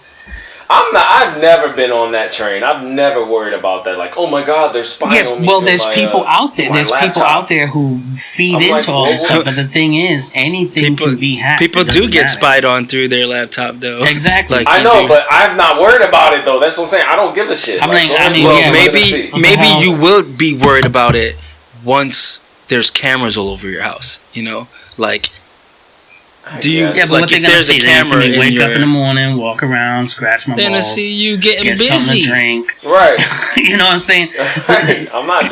You're just gonna be Oh seeing a well, bunch of then hey, stuff I might you don't get really famous. wanna see. Maybe I'll make some money off the rights. You know. But the point of the matter More is, likely, what they're gonna do is they're gonna see you input your codes into your cell phone or something. but that's what I'm They're saying. Gonna That's what I'm they're saying. gonna find your How account How numbers can and you steal all your use money. a device like a cell phone every day and not care, but then care about smart TVs? Well, and I stuff would like say that. I It's just, care about that too, it's just which is dumb. why I have like encrypted passwords, and I have Exactly. Well, I another have thing, different passwords for every device, and I have lots of exactly. So, but if alphanumeric you're like codes. me, who knows, okay, there's not a lot of people, but I know a lot about security. My networks are completely invisible. You can go ahead and park your car with your little laptop outside my house or whatever you got. My network's completely invisible. You have to know. I have to know by heart. You know what I'm saying? I'm running tons of It's encryptions. not I that have difficult to set up. VPNs. Yeah. So there's ways you can, it's not like nothing. Like I said, everything can be hacked. Even if you have security set up, you can be hacked. And a perfect example is like what I think was Equifax, right? One of the credit bureaus got hacked. So the thing is, I mean, Microsoft, Sony, these are huge companies. They should be. Now you're getting into why companies shouldn't have our data. Right. Yeah, but but the whole point, the point of the matter is, it's not like you can prevent. You can prevent it. It's out Forest there. fires? Oh wait. Only you can prevent forest fires. We had the same You thought. beat me to it, Adam. You beat me to it. But the whole point is, to me, is to just make it harder. You know what I'm saying? Because if somebody comes on the block, That's and what they're she like, said. If somebody comes on the block and they're like, "Man, I'm trying to get in this house, but you know what? I'm gonna have a harder time to get into the back door." It's like, nah, let me. Oh, Come on, man. It's gonna be more difficult. Let me watch. I gotta watch what I said. It's gonna be more difficult to hack this guy's house, but these people are. We need to go to the next question, man. We need to go to the They let next. Comcast come in and set them up a while, and everything is still exactly the way they set it. So Oh yeah, your easy, password is password or Yeah, password is Xfinity or password. some junk. Nobody would 1, never 2, 3, know. 4. Like, Yeah, know what I'm but saying? you're But- also like showing the point of like you are a person who knows a lot about security. I am, somewhere in the middle, and I know about this stuff. I'm worried about this stuff, and then there are tons of people who have no idea. They're and they're just using whatever is set up for them, and they don't realize how all their data can easily be taken out. well, yeah, because Like I they're forgot who. relying I on went over to companies- somebody's house, and they were using Wi-Fi, and they were talking about how slow it was, and it was because they weren't connected to their own Wi-Fi. They were connected to the free shit that Xfinity gives you. I'm Oh my like, God. look what you're doing. They're like, oh, I thought it was just I just turn on Wi-Fi and it connects. Like, oh my God, what is wrong? Guys, with you? I gotta get to the next question. Yeah, we'll be 'cause stuck on we're this. running long here, so I'm trying to get through this. So the next one. Should I start with Adam or Jay on this? Go ahead and start with Adam. This is gonna. I'm gonna start with Adam because he's the one that brought this up, and I want Jay to provide a counter argument. Counterpoint. If it goes the way I think it's gonna go, smart home costs. I agree with everything having that a Jason smart says. home- does having a smart home really save you enough money to make it worth it? Do you really? Or I should phrase it like this: does it really save you the money? Like you're saying something that monitors water or monitors your heat, or is it worth it compared to what you're gonna have to spend to make it smart in the first place? Yeah, I mean, one of the reasons why I probably don't have that many smart devices right now is because I think it's the cost to savings benefit isn't good enough yet. Like, to be able to wire up everything and make everything smart in your house, there's a lot of initial costs. You got to spend a lot of money to get things started in the first place. And then the amount of money you'll save, like for instance, for having a smart thermostat, it lowers your heat when you're not in the house or something, it's probably not going to be that big a savings. Like maybe it'll save a couple of bucks, but for it to catch up to the initial cost, it's going to take a long time. And then, quick question: do you have any actual numbers on these things, or are you just going off of just basically what you read and what you know? But do you have any actual hard numbers, like, well, it costs about $1,000 to do this, and you're only going to save about, yeah, I forgot the actual numbers, but there was like some charts. You can find some charts on like the Twit network, I think it is. They show like, oh, you'll save an average of this amount of money if you install a Nest thermostat, for instance. And it's, it could be significant depending on your home, but the cost of, like, your electricity bill is going to go up because you have so much more devices that are pulling electricity, or Yeah, I didn't think about that. I did not think about that. That's a good point. Or the more things that you put in your house that use Wi-Fi or radio signals, the more chance you have of interference. And then you're like, well, now I need to buy a better router because, I have and way then too let's much. not even talk about data caps. If they put data caps, then you're gonna hit your Wi-Fi quick. If you got your smart refrigerator's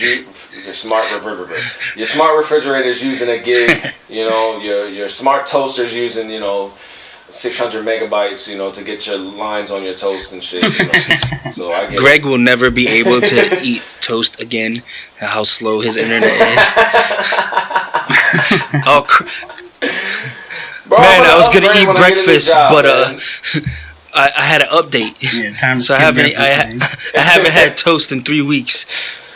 Bro, y'all act like my internet is that slow, man. I get like what? Yo, it's horrible, dog. From between 10 and 20 megs a second download and like 5 megs upload a second. If it happens, that's only if flawlessly. That's only when you forget to feed the dinosaur. Wait, I didn't get that. Flintstones, when we were talking about sticking your feet through. Oh, okay, yeah. I laughed and I'm like, he's like, I didn't get it. So. Yeah, I'm like, wait, what? Okay, so Jay. Okay, for me, does it make it worth it? Yeah, it does. And the reason why I would say that because I actually Adam, in your face. Well, I have experience with it, so I've read things too where people say, well, actually I have it in my house and I haven't really saved nothing. But for example, the Nest thermostat. And I've had it where before I had it, my bill would come in, like let's say hot summer, I'm running the AC. We've been gaming like crazy. New game out, so we on multiplayer. I have all this stuff. Let's say $400.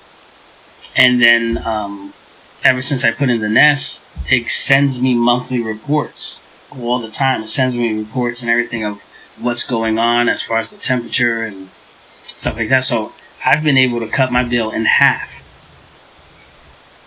So I've cut the bills in half, and as far as the extra equipment, the truth is, every light bulb in my house is equivalent to a single regular light bulb.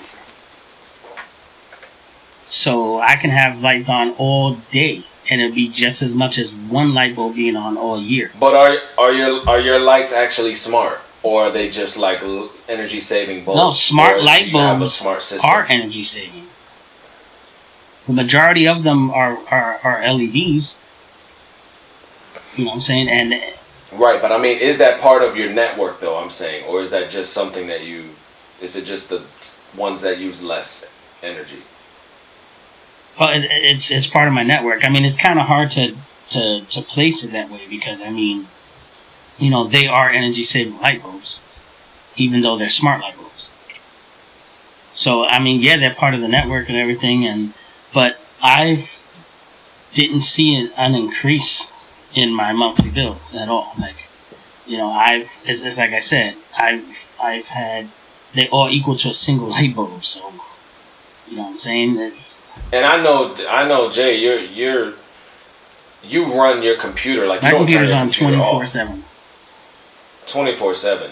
So Right. My computer's on I know your 24/7. bill. My wife I my used to. wife works, remotely, whatever she has to be. Her computer's on all the time.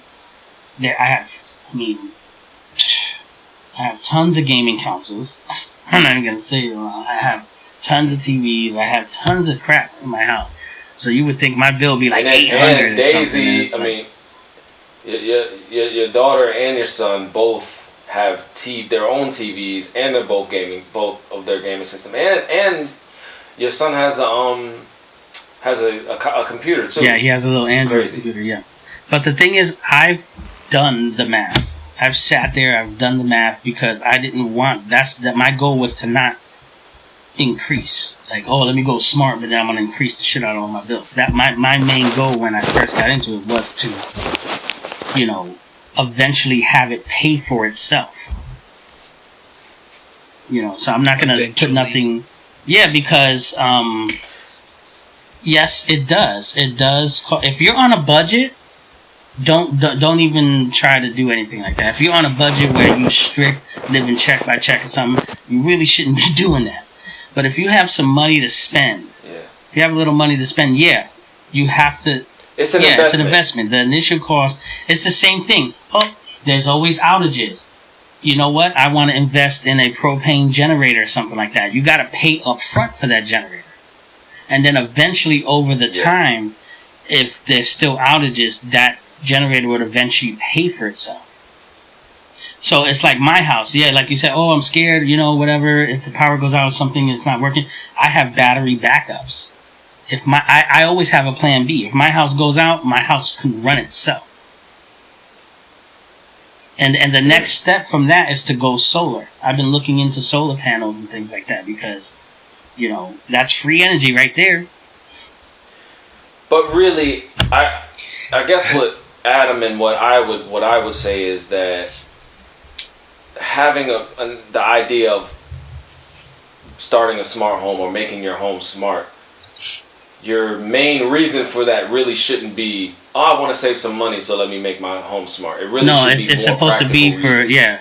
And then convenience and then on top of that, you can save some. You can also set it up to where you're saving money. Yeah, the saving money part will be the just like a benefit kind of like just for having it. Like, oh, I have it and this is the benefit. Yeah. It's like, let's say I have a washer and dryer. Like, okay, old washer and dryers. You leave out the house. When they stop, they stay on. You're pooling electricity. You have smart washers and dryers now that'll shut itself off. You know what I'm saying? Or, there's all these devices turn themselves off. They have smart plugs that I told you like before. If I have a television plugged directly into an outlet, even if that television off, it's still draining. It's still pulling electricity from the outlet. They have smart plugs that cut it from the outlet completely, just cuts it off and stops the television from doing that. So it might cost me, okay, let's say it costs me, a couple of bucks for each one of those outlets. But in the long run, over the course of time, it's gonna, I'm gonna save money. I could be spending way more money, just by having my TV plugged in and off. Or any other appliance. You know what I'm saying? So it's like I said, it's more of a benefit. If you're gonna go smart, it's because it has to be for a reason. It's like for you, if you get a house, really cool, it's security. So you're gonna do it for security. I mean, it's dope too. Yeah, speaking of security, the next question is deals with smart home safety. And I'm going to take this one first because I found a really interesting article that I had not thought about before. And this has to do with when you're living with a family and things like that, or living with other people. Mm-hmm. So smart home safety, how can having a smart home improve your safety and security, and how can it be a detriment? So one of the things that comes to mind when I think about this is who's actually installing the devices. So Jay, you're pretty much the head of the household. You're the tech one in your house. So you're the one pretty much installing everything, and your wife is just kind of along for the ride, and she enjoys the benefits. Uh-oh. But imagine if you weren't such a great guy. I see where this is going. I read an article about smart homes aiding in domestic abuse. Now, this might be a very, very small percentage of things, but it's just something I hadn't thought about. But okay, so let me read you a quote here that I got pulled from this article, and I'll put the article up with the podcast. But it said there's devices being activated remotely in order to cause fear or confusion, such as remotely altering the temperature or locking doors. In some cases, the only way to lock out the access partners used to enjoy was by replacing the gadget entirely. Mm-hmm. So there's been reports of women or men, whoever, getting locked out of their own home, Right, from an argument or something locks. like that. Yeah. Or just if you just have control and you're the one who has access, boom, you lock them out. Or that sounds really cruel, like the temperature thing. Like, I'm gonna crank this bitch all the way up to 100. Or you know what, you didn't listen to me today, or you acted like this today, so I'm gonna in the winter I'm shutting the heat off and you can't do anything. You know what I mean? That's something that I had not thought about, but to me that's a serious thing. That's really messed up. And I know it probably be a small percentage probably happens, but it can happen. And that's what came to my mind about, like, that's just something weird that I hadn't thought about, and that's very scary to think about. Well, yeah, if you're using it for evil. But Don't be evil. The same devices that you can use to torture somebody, in their own home can also save a life. Yeah, because let's say you have a camera pointing on the outside, right? And it's a smart camera. Your kid is running around a swimming pool and falls into a swimming pool. The camera alerts you. Or the swimming pool, they can have a device in the swimming pool that alerts you that the child is in the pool. And then automatically calls the, it can cause the ambulance and stuff like that. So, and it notifies you so you can run and try to get there in time. There's plenty of kids that drown in pools all the time. And so, yeah. And I'm not saying it's like this means we can't have smart homes. I agree with you, but it's like 50-50 to me. It's gonna be like, it's either gonna be used for good. Or I guess you gotta know who you're living with, basically. But it's just, to me, it made me think about who's the one setting it up. The one that's setting up the network is the one in control. Yeah, but Adam, what do you think about that? I think that if more people had smart homes, or if there was a smart home in that house with R. Kelly, there would never been that song.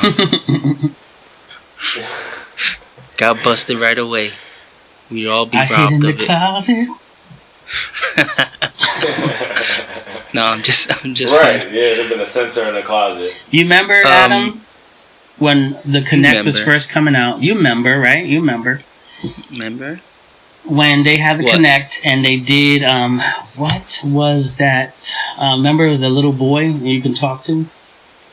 Oh, Milo. Milo. Remember when they did that? One of the things we talked about was, I was like, you know what? That would be kind of cool in a security type of way. And remember, we brought it up saying, like, children are abused and stuff in homes and things like that, What if, even though people's like, oh, it can look at you and everything, but what if it can actually detect that type of stuff? You want your Connect to spy on you? No, not necessarily, but remember how we was talking about how it could... This guy spanked his kids. Call the police.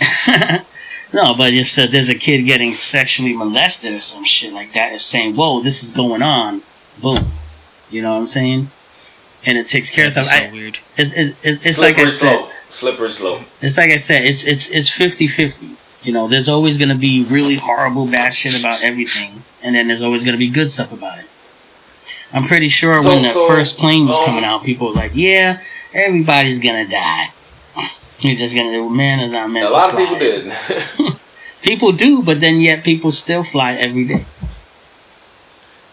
So Adam, I'll direct it at you then. I answered the question, but how can having a smart home improve your safety, and how can it be a detriment? Well, the one that I think a lot of people have seen by now, especially if you're listening to podcasts and stuff, is the Ring doorbell. You know, it is a doorbell that is also a camera, so you can see. I seen that it's one. also like a speaker. One.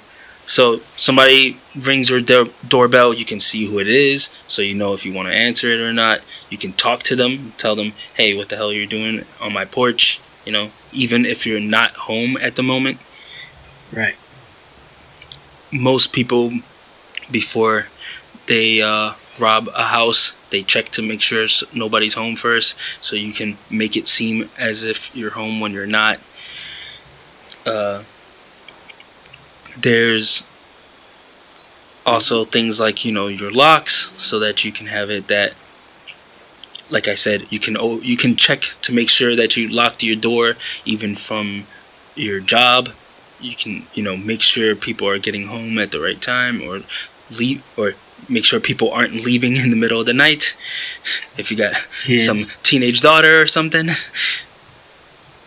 Lots of things like that, you know. This way you can catch them outside and beat them. Oh, jeez.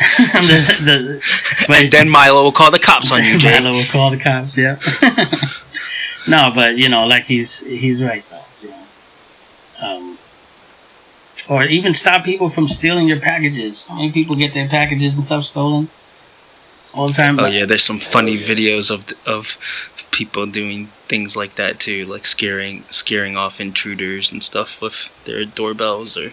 any way that it can be a detriment, though, that you can think of. Like, before office security, there's also, like, things like Jay said, where it's like, if especially, like, maybe you're an older person or something, you fall down, you break your hip, you're stuck there, you know? But if you have, like, a smart home, something that you can talk to, you can call out, use the activation word, and have it call the police for you, call an ambulance, things Alexa, like that. I've or fallen like Jay said, sensors in your pool. Help me. I've fallen and I can't get up. Sensors in your pool. I can't remember if we brought it up earlier, but there's things like the smart stoves where your kids can't, you know, burn themselves by mistake. Detectors. I don't know. That was a really valuable lesson for me, though, man. I still remember when I touched the stove. Changed my life. I'm not getting burned. What kind of magic is this?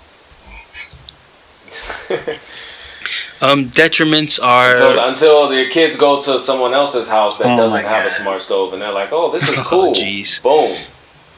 Yeah. Well, detriments are like what we mentioned before. Like it is worrisome that somebody could just like find a hack and, you know, get into your house if you have a smart lock or something, or they can, you know, use your own sensors against you to see if you're home. Sensors the next question.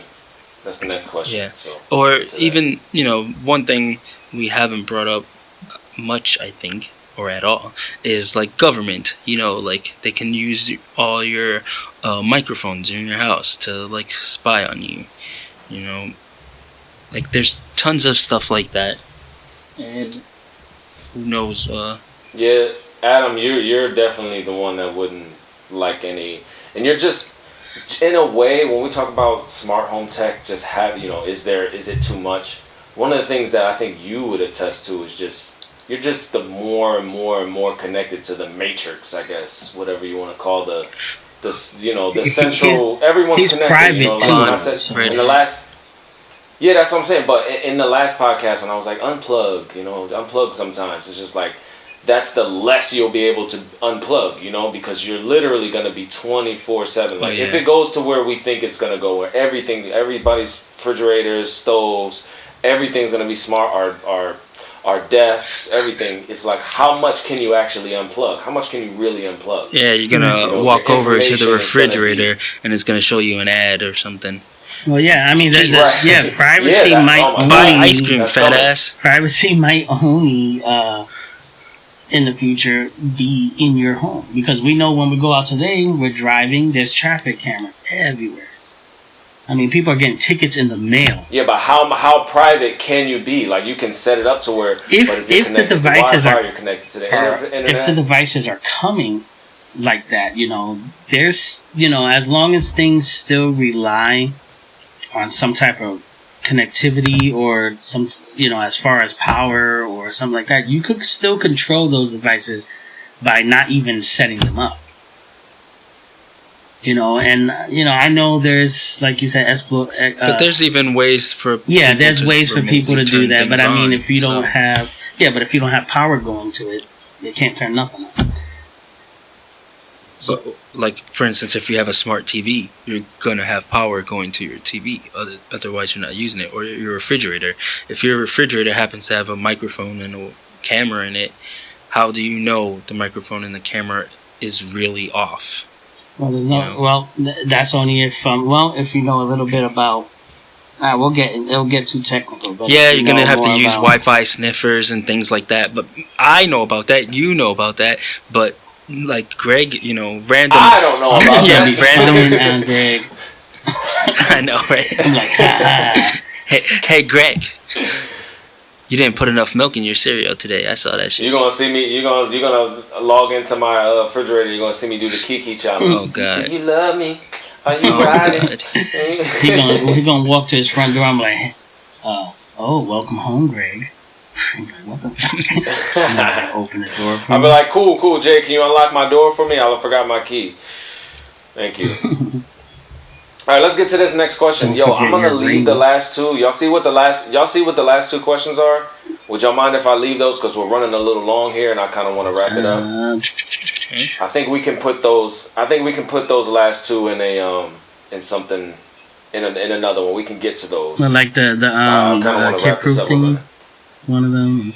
Yeah, well, that one is quick. I mean, everything has kid-proof. Pretty much, so it's just a matter of turning it on. All right, well, how do you kid-proof your smart home? Let's get it out the way now. You just turn on a feature.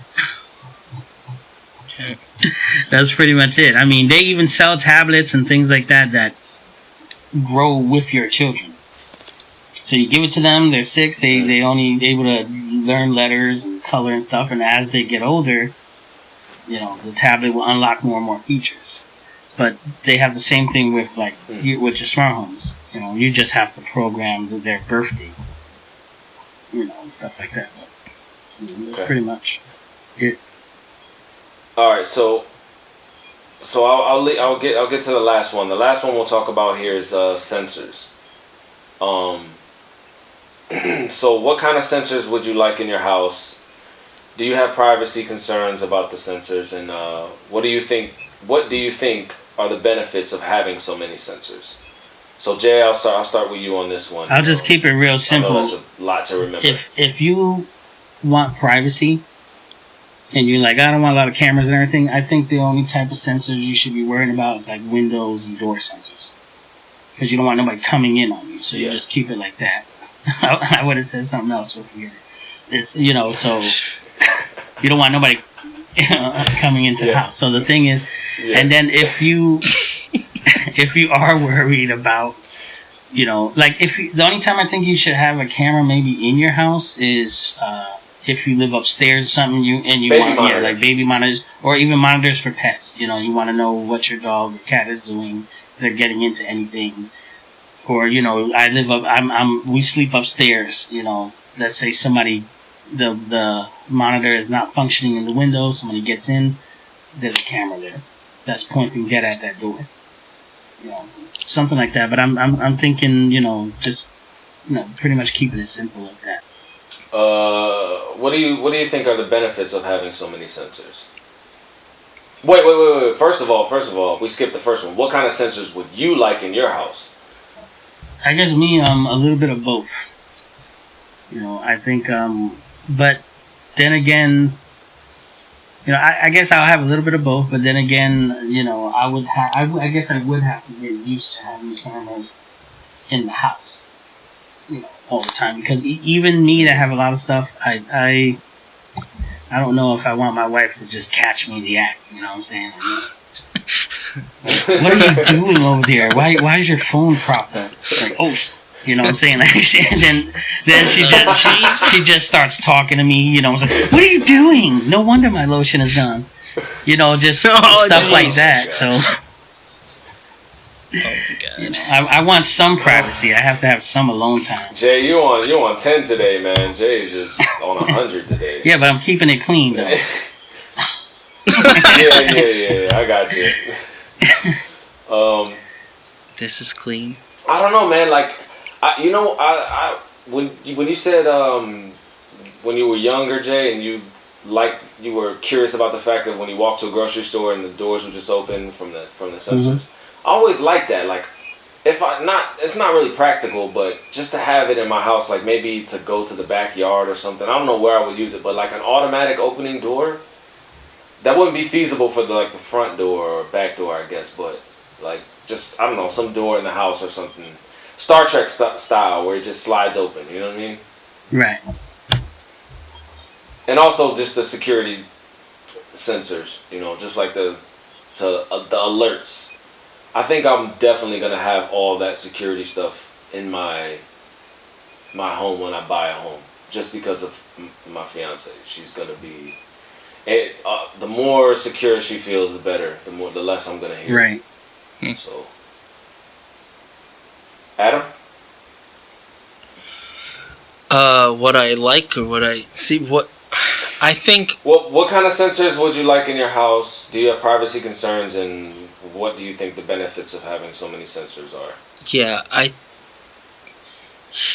what I would like in my house, I'm not sure about, because the benefits of these things can be very good, but like I've said before, I have a lot of concerns with the privacy of it.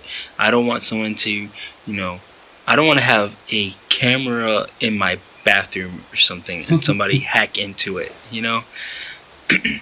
Alright, so you taking a shit. Thinking somebody taking a shower or something, or,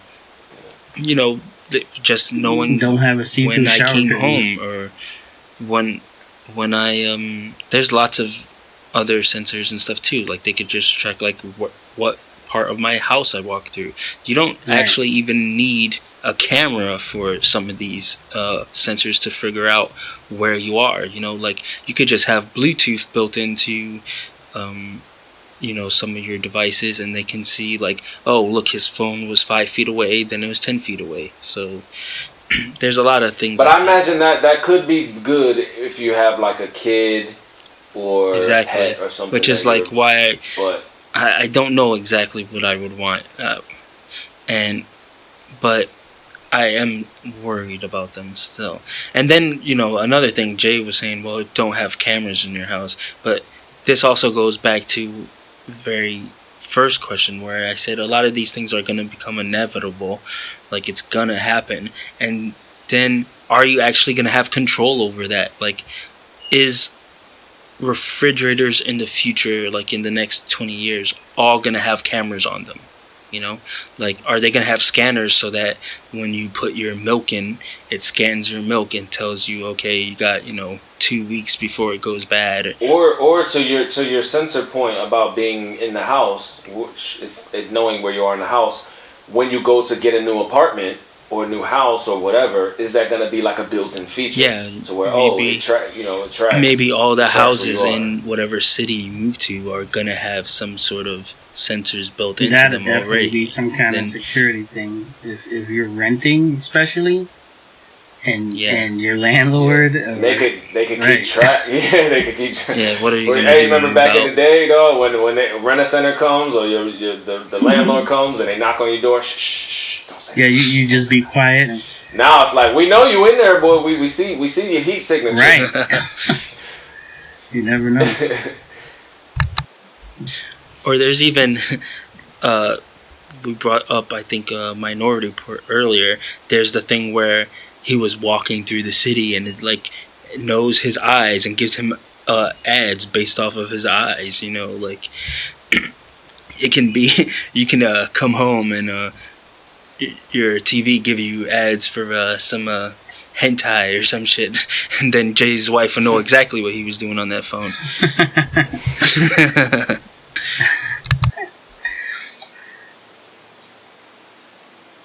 right, so I guess we're wrapping it up, right?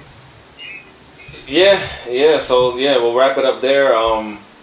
Guys, check out the links. Yep, check out the links. We have a couple of Jay's things that he put up. He sent me some frequently asked general smart home questions. A couple of those links. Mm-hmm. We have a smart home startup video. It's a YouTube link, so you can go in there and check out if you're interested in any of the systems or anything startup items. It actually shows you how to set them up and things like that, and gives a little hint on the price. I also have the domestic abuse article that I referenced. It's very, very interesting read. I'm not sure how much we Don't can actually do about use something it. like that, but it's very. No, it's not a guide. Yeah, don't do that. Take it seriously. Yeah, don't do that. But it's a very interesting read about how tech is infusing with our lives and things like that, and also the ridiculous smart items. I got a list for these ridiculous smart items if y'all want to buy them and just be stupid. And if any of y'all got Puff Daddy money and you just want to buy the most ridiculous shit you can imagine. Anything you guys want to say? Yeah, just as far as me talking about earlier about us getting to a point where we're going to give stuff away, it's not going to be strictly DC, because I know I said DC. It won't be strictly DC. Yeah. That's it. Yeah. It'll be stuff. Just random stuff. Adam? Say something, please. Say something this time. Something, please. Well, that's good enough for me. All right, guys. Thanks for listening. All right, Catch you next Peace. week. Bye. Peace.